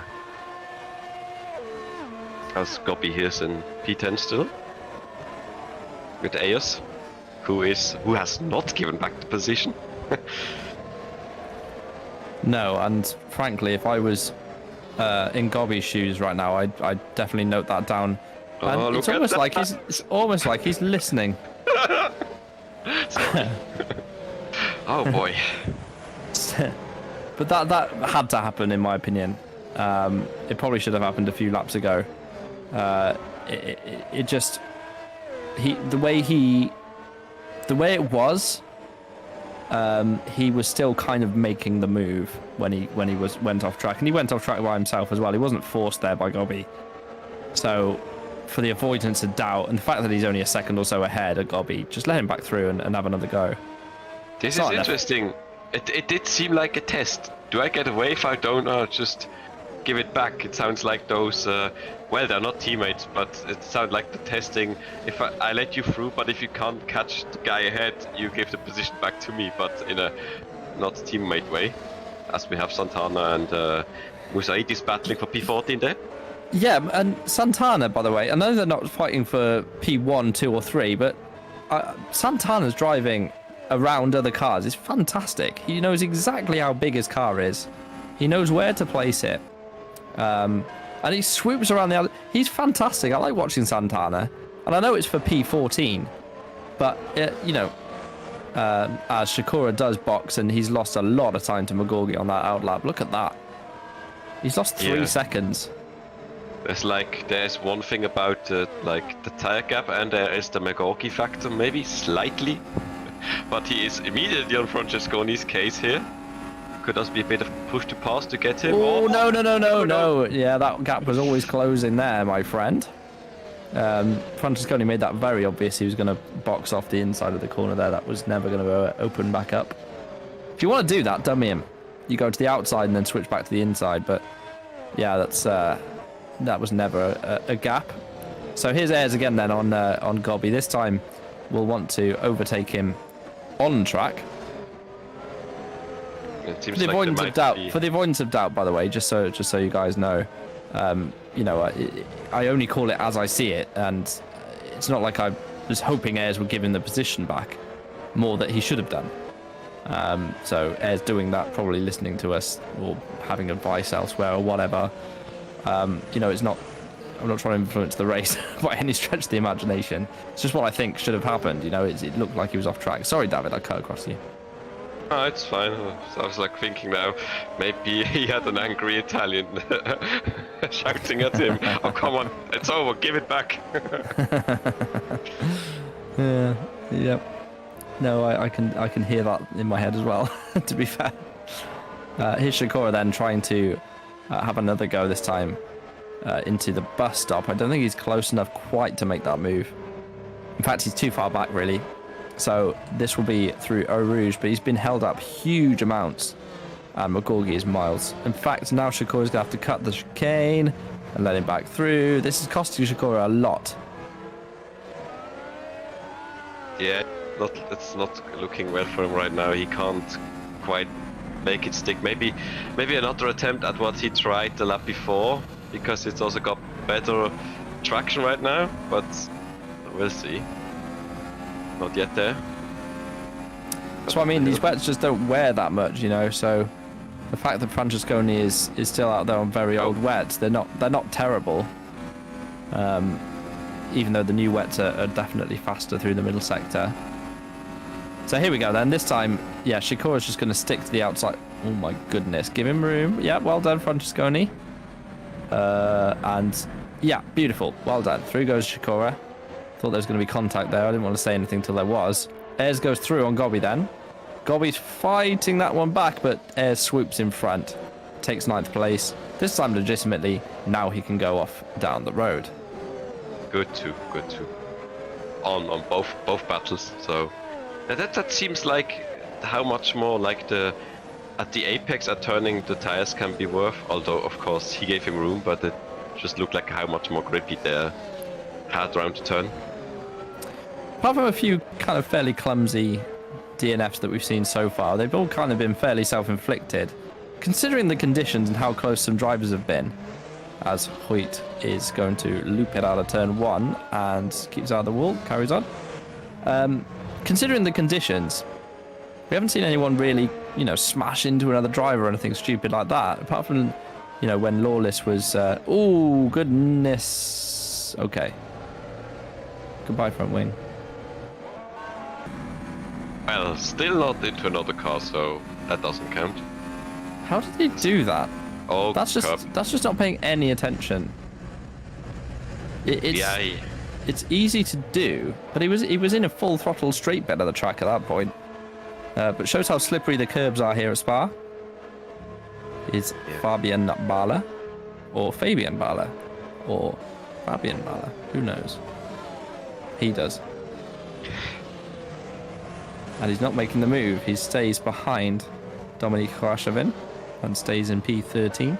It's not been a good race for TX3 by any stretch of the imagination. They started on the wrong tyres. They've got too low downforce, too much rear brake bias, especially Bala, but Gobby as well, locking the rears into turn 1. It's not been great for TX3 by any stretch of the imagination, and Herlock is right up there with Fabrizio. Gobby looked like he was going to run wide through Eau Rouge, but he's still there, slipstreaming the Italian as we head down the Kemmel Straight towards Les Combes. And Herlock, yeah, as you see, that straight line speed for the TX3 cars, keeping them there, but through the middle sector, they're just nowhere. It feels like ever since I picked Gobby for the Montreal win and it went horribly wrong, I've completely cursed them. Yes, I forgot you did that. I will never do that again then, I guess. No, do it. It's fun. We did not do any guesses before the race, so everyone's safe. I didn't want to. It's too mixed. Who knows? I definitely didn't have Dylan Platt winning this race, I'll tell you that much. But it was always going to be about what tyre you started on, you know? And of course, you know, we saw at Super League at Canada, Montreal, it was starting on slicks in mixed conditions was the one. But the difference there was it wasn't raining, it was here. And I think if it rains, and this sounds obvious, this sounds stupid, but if it rains, you want to be on wet weather tyres, right? And that didn't happen for those who started on slicks, and I'm not really sure what they were hoping for, to be brutally honest. They were hoping for what? The rain to stop? I mean, if it's raining, the track's only going to get wetter at that point. So the safest option is the inter tyre. That sounds like a pretty valid verdict. Oh, Herlock there. Oh, slight contact there. Yeah, Bala just has no rear grip under braking whatsoever. He's just backing it in like a rally driver into every corner as if he's yanked on the handbrake. Watch him into La Source here. Well, I say that, and now we'll have a perfect braking zone, obviously. There we go. But he has, I mean, instead. Yeah, and this time Bala gets a nice traction run out of La Source. Heads up towards Eau Rouge. He has that straight line speed in the TX3 car, and Khorashavin has to live to fight another day. There's a yellow flag in sector 2 again, and it looks like Zanini has had a bit of an off as he's dropping seconds away from the leader. But Khorashavin using the slipstream nicely to swoop around the outside. They're going to go side by side to Les Combes. In fact, Khorashavin has gapped or has already got the overlap done on Bala and goes through into P12 and looking to recover their race. Let's see what happens to Davide Zanini then as he headed towards Pouron, the double left-hander. I anticipate he got too wide onto that slippery curb. And loop-de-loop. It's another 90 degree. This one more like 120 degrees. And very similar to the earlier incident we saw. I can't remember who it was. Sliding into the cameras casually. Yeah, who was it that was sideways, did a 90 degree spin earlier? Was it Hoyt?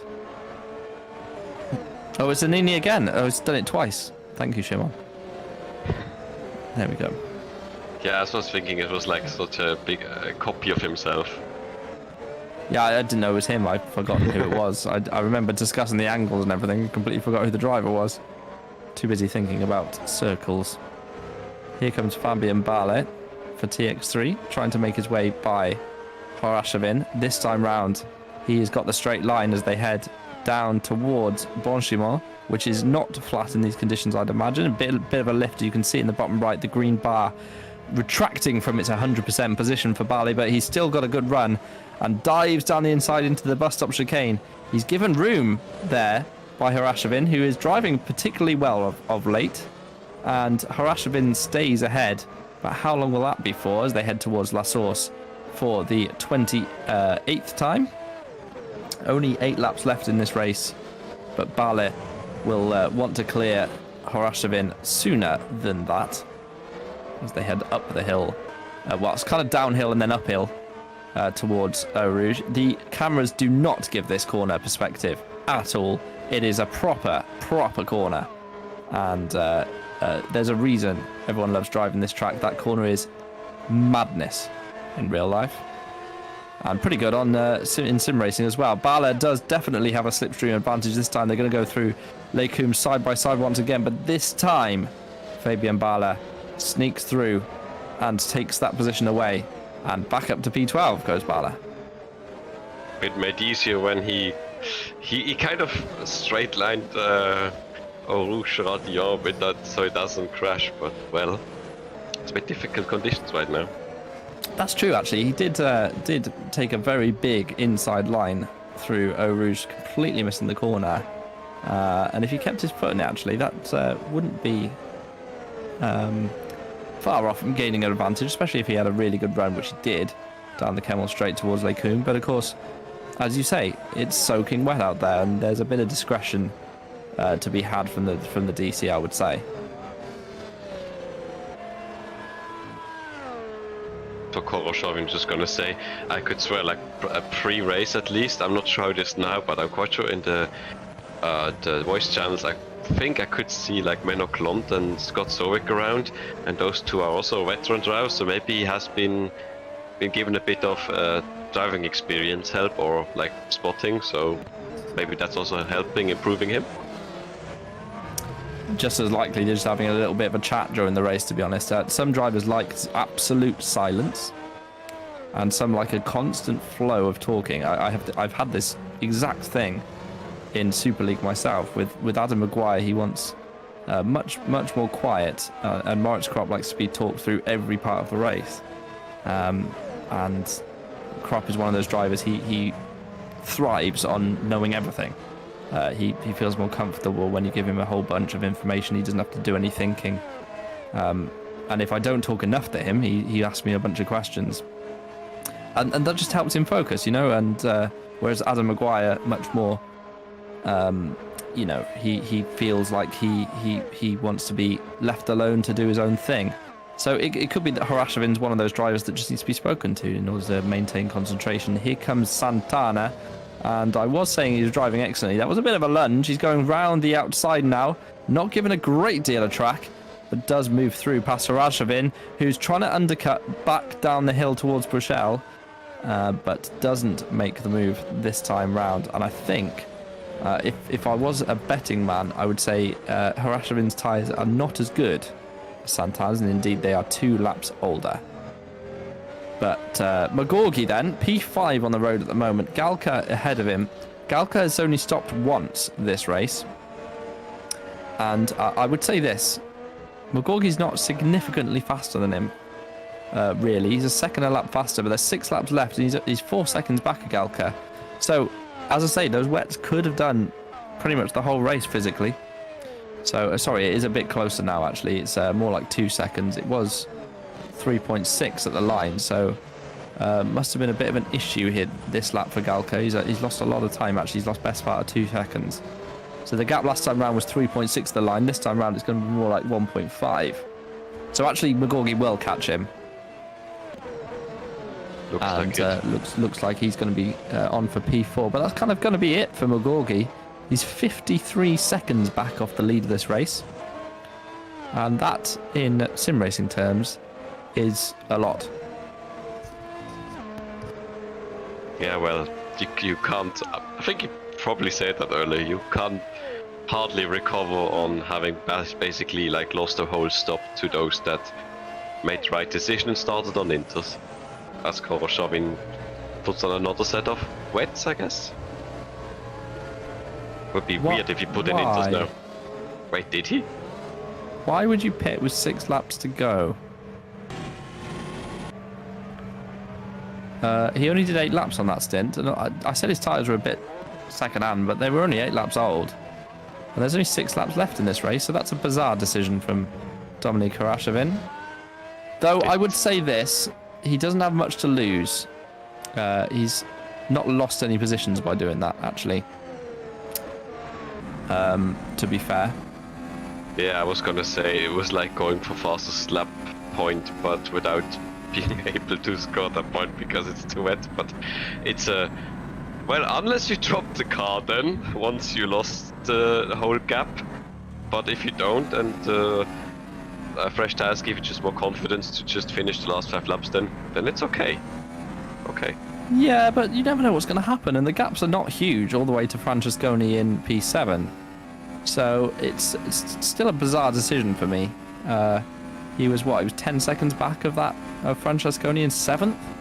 You don't know what's going to happen in the last few laps, and now he's 30 seconds back. Just doesn't make sense. But yeah, well, probably thought that after Santana passed him, he thought well, I mean, again, after 8 laps, but maybe he didn't feel comfortable, put on a new set. Wasn't thinking anybody or something could just spin, lose 10 seconds, but that's well, not me thinking. Can only guess. Yeah, it's just as likely he might have fancied changing his front wing. You can change front wing in pit stop, so he might have just fancied a different wing setting of one way or the other, just to make him more comfortable in these conditions. But it feels like, obviously it's a very safe thing to do, but it feels like a bit of you're giving up at that point really on any better positions whatsoever. Here comes Magorgi then on Galka, so he's been catching him as we've been discussing over the last few laps. He's going to try and go around the outside Michal Galka. We know Galka does not give up easily, but Owen does have the better tyres at this stage and does sweep through and takes away P4 from Michal Galka, who's got Jan Shakura 6 seconds back and lapping over, well, almost 2 seconds a lap faster now than the PZZW driver. But this was a good move actually from Magorgi. Braked nice and late, presented his car to Galka, who understeered twice into the side of him. That would not have pleased Magorgi too much. But Galka overtaken and through goes Magorgi to P4. That was something. Like, I think he would have kind of more or less needed the whole turn if Owen hadn't kind of, helped him through the turn. So I'm lucky nobody spun there. Just had a message from David Fidek, who said, please can we congratulate Christian Pascal for becoming a daddy last week, and he is going to finish on the podium by the looks of things. So congratulations, Christian. I know exactly what it's like being a daddy for the first time. Hard work. I'm amazed you've been allowed to do some sim racing, to be honest. So congratulations, Christian, on becoming a daddy. Congrats from me as well. And he's really doing well. He's not that. I think also with the stints he's getting closer to Poom. Poom is not as fast as Platt, as he's dropped to like 12-13 seconds off from him, from like, I don't know, I think 8 or 6 seconds after they went from the inters. And Pasquale has slightly been reeling him in, but it's just not enough to catch him. No, it's not going to happen, is it? Are these live standings? So these live standings you see in the bottom right of the corner have been updated by Szymon, and they are live standings. So thank you, Szymon Frelik, for updating them throughout the race. He said if I find a moment, he didn't say this exactly, but I won't tell you what he exactly said, but he said, if I find a moment during the race and get to update them, I will. So he has. And now, of course, the positions have changed again, so I don't know if they're still live standings. But thank you. So Szymon said they are actually live standings. So the live standings you see in the bottom right of the corner are indeed live standings. I gotta say, this couldn't have been getting more worse for Sandeep Singh, since he was immediately out on the spot and first lap, and Platt is gonna score the full points for the win, so he's gonna clear him for like 30 seconds away, so it's gonna be really, really difficult to recatch Platt at this point. Yeah, it's absolutely smacks, by the way, of Platt and Poom have practiced wet running, decided to go with higher downforce settings as a result, anticipated a wet race, and they've completely walked away with it. We've not mentioned them or seen them, apart from when they made a couple of pit stops. But Platt was in the lead on lap 1. It was astonishing how much more confidence he had in these conditions, and Poom as well was up to like P4, and those two have just romped away from the field. They're still the only drivers in the 208s. Everybody else is 209s or higher. They've just smashed it, and TR Geeks 1-2 will do their championship the world of good. And as we saw, I was joking around with the live standings, but it does show, or it showed, that Platt was ahead now of Sandeep Singh, who, as you said, David was, or David. Which one is it? Is it David or David? Well, David, probably. Well, in What do you mean, German. David? Probably. What is your name, sir? It always depends, like, who is, like, speaking to me. No, it because- doesn't. How would you say your name? Well, more David, of course. David, yeah. So, natürlich. So David was saying, obviously, Sandeep Singh had a terrible race. He did. He qualified a long way down the field and retired all by himself on lap 1, smashed into the wall, and in a big fiery crash, ended his chances 2 corners into the race. So a miserable evening, actually, yeah, for Sandeep Singh. And frankly, for McGorgy standards as well, he's not even going to get a podium. And shows how much the conditions can affect the result of the race. Another yellow there. Somebody spinning?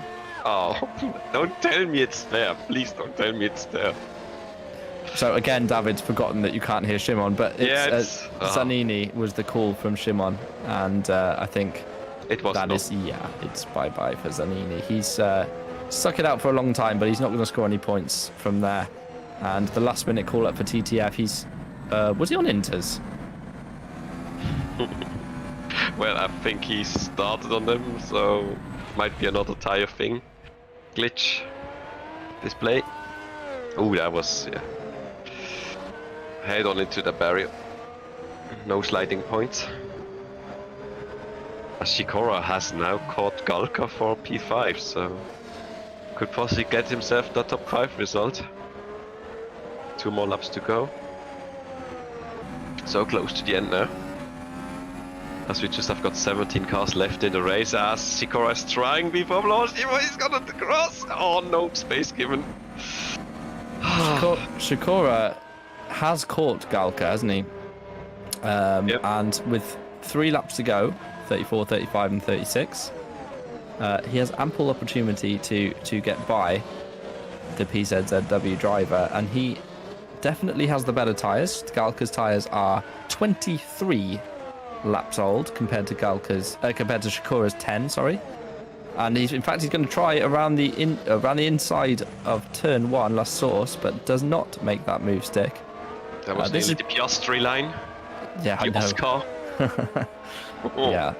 Talking about ending your race, I mean, he ended on lap 1, turn 1 in the F1 race the other day. But this is the better opportunity.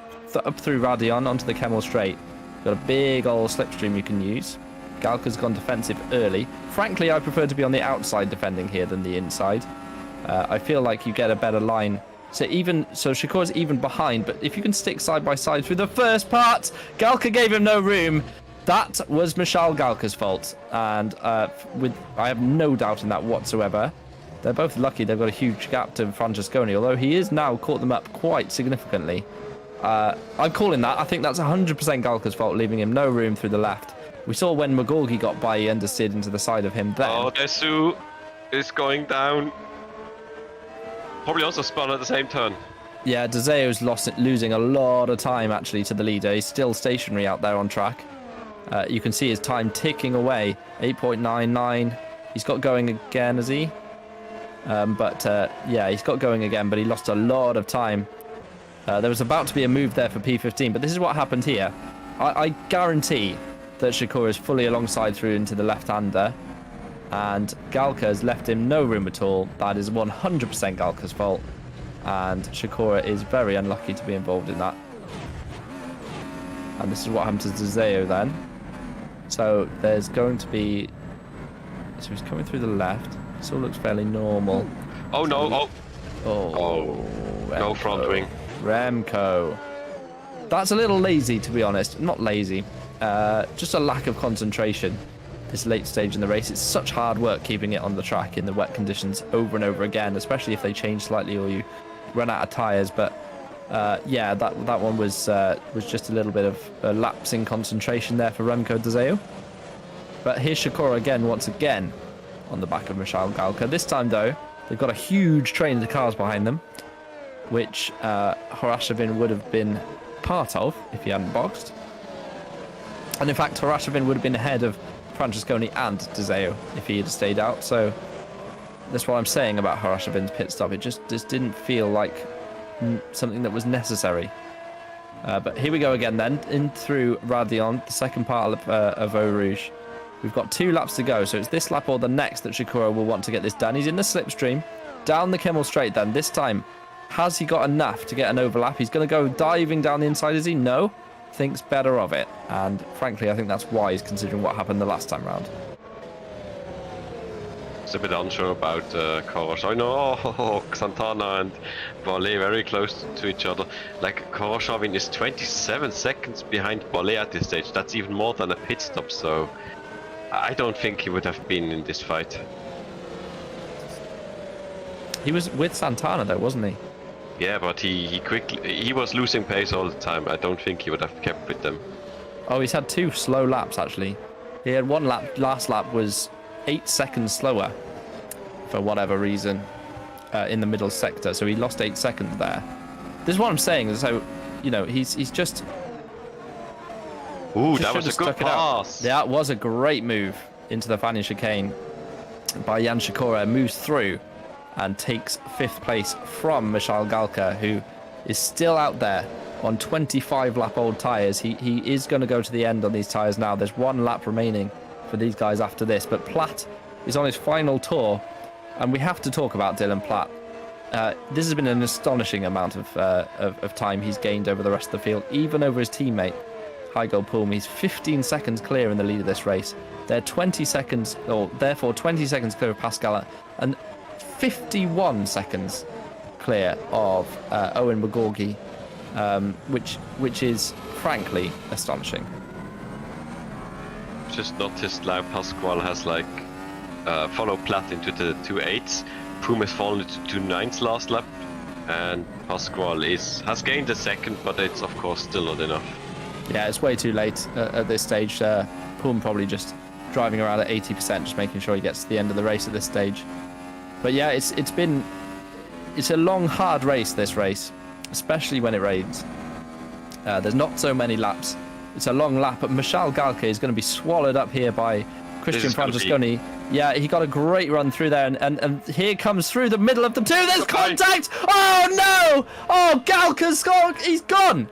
Galka is out on the final lap of this race. Michael Ayers making it 3 wide, making contact with Galka, and unfortunately Galka now out of the race on the final lap. He made those tyres go for so long, but Dylan Platt wins at Spa-Francorchamps.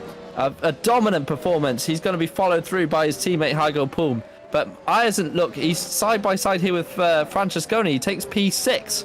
So this race is not over as the TX3 driver Gobby behind them sideways. And he's actually been overtaken by Herlock as they head into Pouan for the final time. But Ayers and Galka, I'd love to see that after the race. But it looked like to me just one of those where Ayers was trying to go through the inside of 2 cars. There was just not enough room. I kind of saw it coming, and to be honest, I was gonna say if I was Galka, I would have probably let Sikora go. He would have kept 6th. There would not have been this last lap chance for them to catch him. I'm quite sure. Yep, absolutely, I agree. It's a master of his own downfall, but still don't deserve to be out on the last lap of the race. These guys are so tight at the end of this race, aren't they? We have to say Christian Pascal, new daddy for the first time. He's crossed the line P3, so congratulations to him. McGorgy P4, and of course we're going to see Sikora to P5.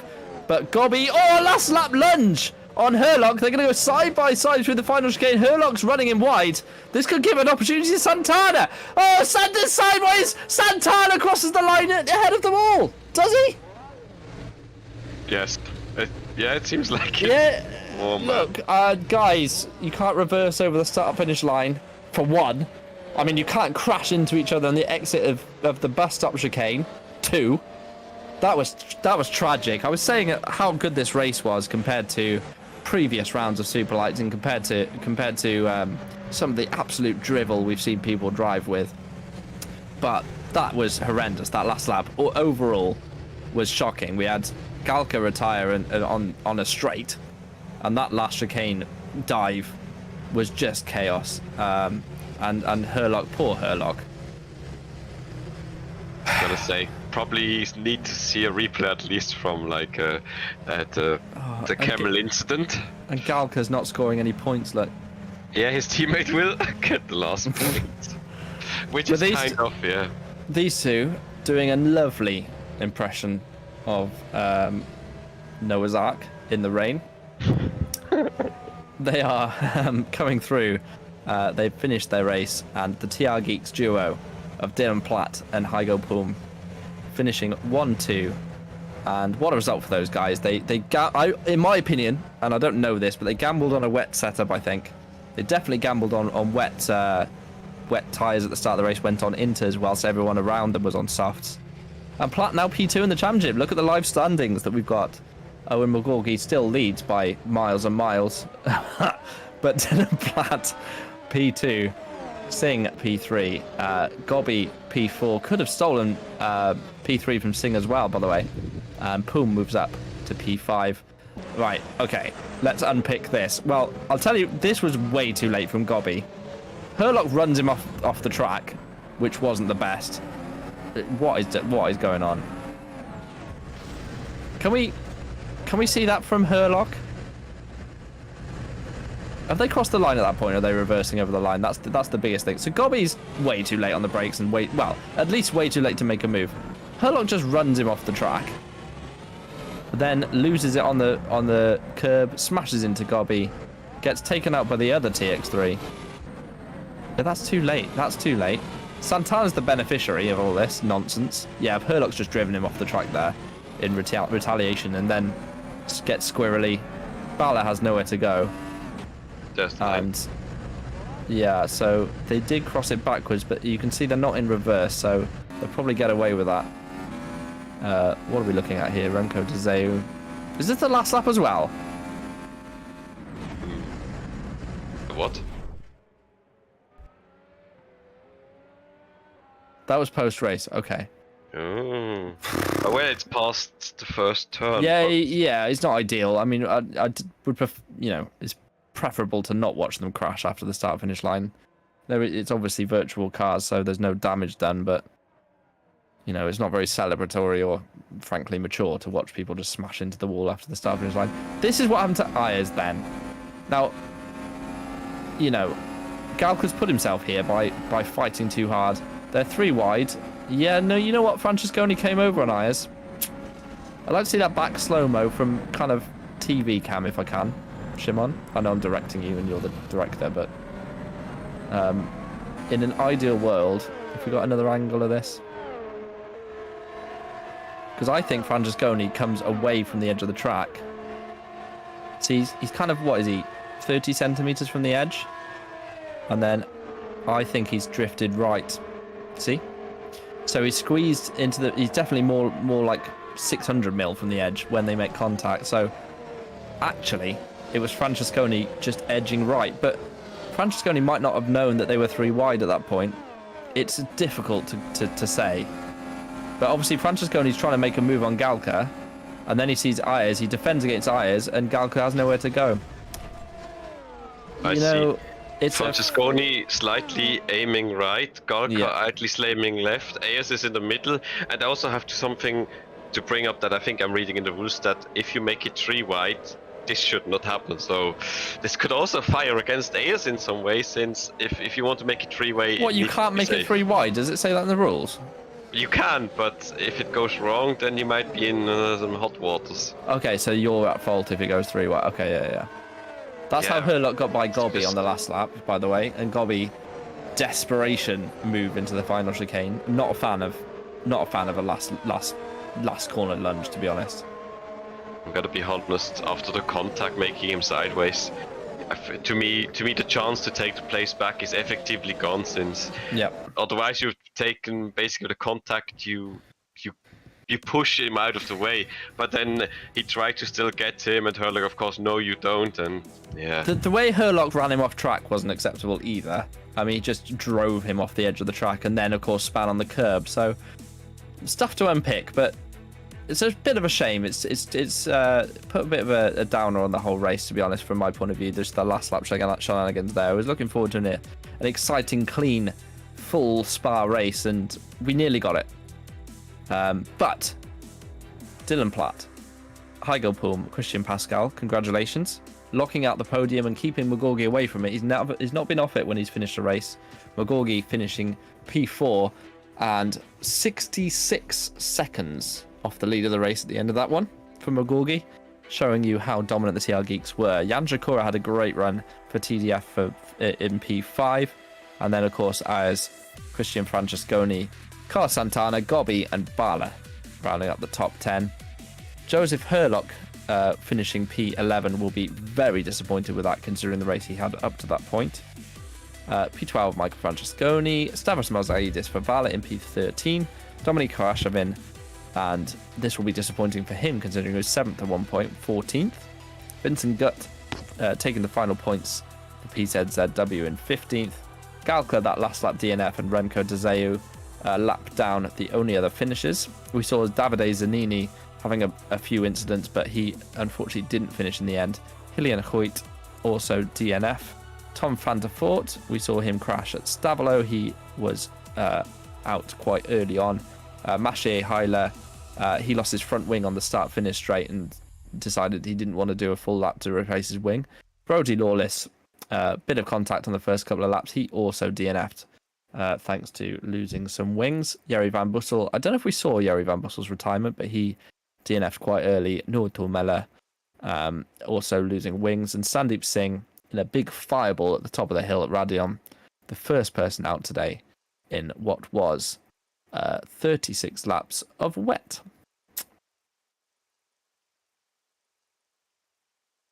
Apparently we have Van Bussel's DNF. Let's have a little look at that. I don't think we saw this on the actual live broadcast.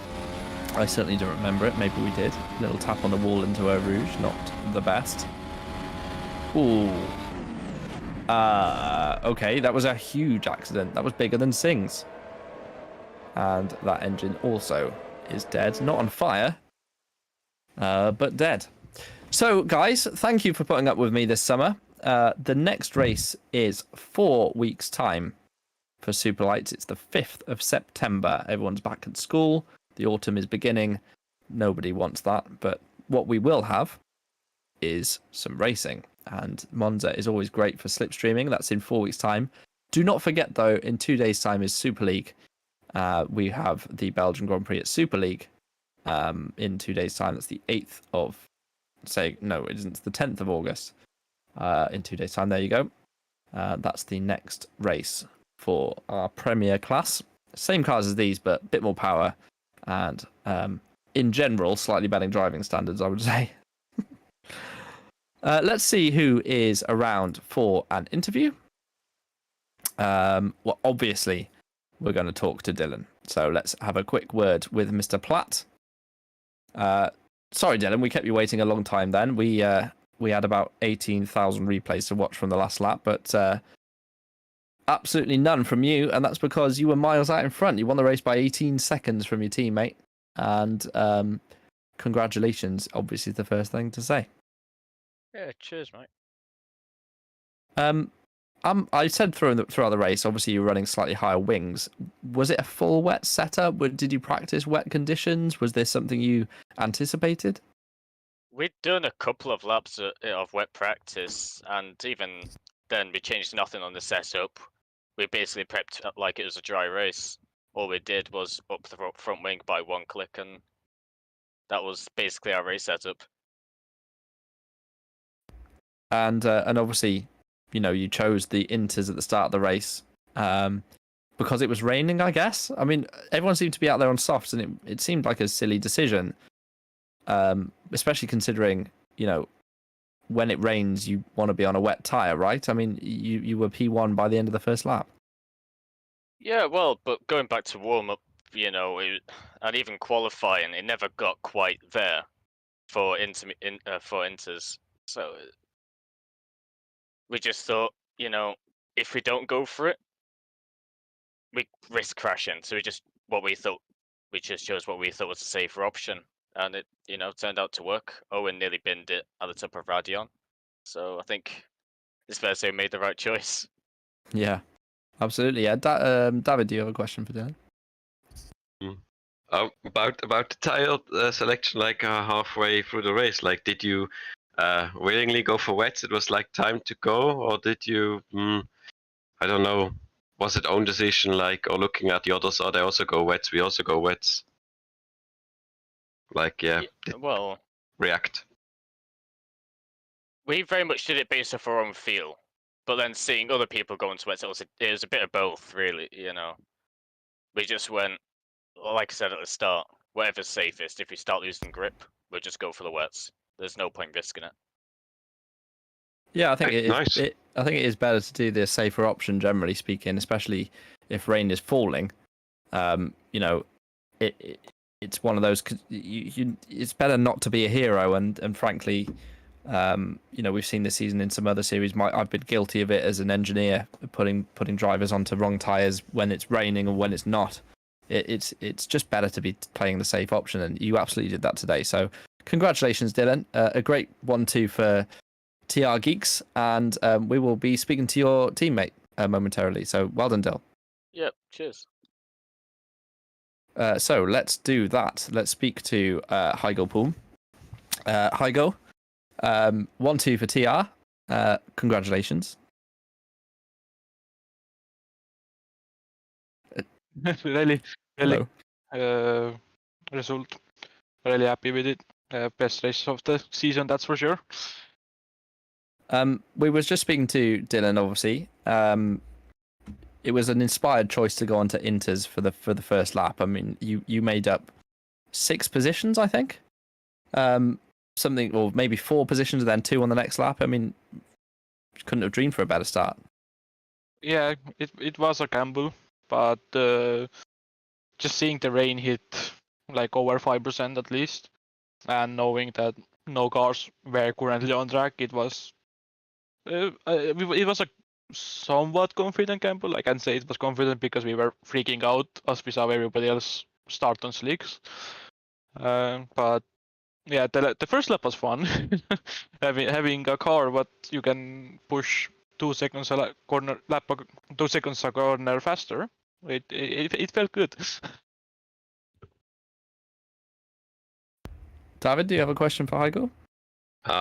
Yeah, how about like with the last third of the race, Christian was slightly faster and getting a bit closer from like I think over 10 seconds back and got up to like 5. Were you worried he would get close, or were you just easy managing? I was pushing a little bit, not a huge amount, because pushing in the wet is just not a great idea. I was managing the pace because I had around 70 seconds of push to best of David due to not having to use it in the first lap. So I was just using that to just add a bit to my time and take away if I was confident with the gap. I aim to keep it around 6 seconds. Right, nice. Congrats again to TR. Both of you. Yeah, well done, Heigl. Obviously, inspired choice on tyres at the start of the race, and you had great pace afterwards with the higher downforce. So, congratulations, mate. Thank you. Honestly, I think we did enough talking after the race today, with all the sort of incidents and so on that we went through. So, thank you everyone for staying with us today. It's been a very long evening. Final thoughts, David? I mean, I've got a couple of things to say, but David, final thoughts? Yeah, I was a bit empty, but wet race. It was exciting as I think it would be. Although top 2 made the right decision and went away. Top 3, sorry. But yeah, I hope we see continuing from this improvement in quality driving standards, even though it kind of goes a bit against that what we saw in the last lap. But we kind of saw overall improvement. I would say we can keep this going after the summer break. Exactly. Yeah, 4 weeks time you'll next hear my voice. So enjoy the gap. But thank you for staying with us tonight. I've had a nice time. I always do. In general, I like doing this. So thank you for bearing with us. I've been Toby Davis. I've been joined by David Jundt and Szymon Frelik once again, doing an excellent job on cameras. Thank you, Szymon. And please stick around for Super League in 2 days' time, same time on Thursday. But until the Monza Grand Prix in 4 weeks' time, until then, thank you very much, guys, and we'll see you soon.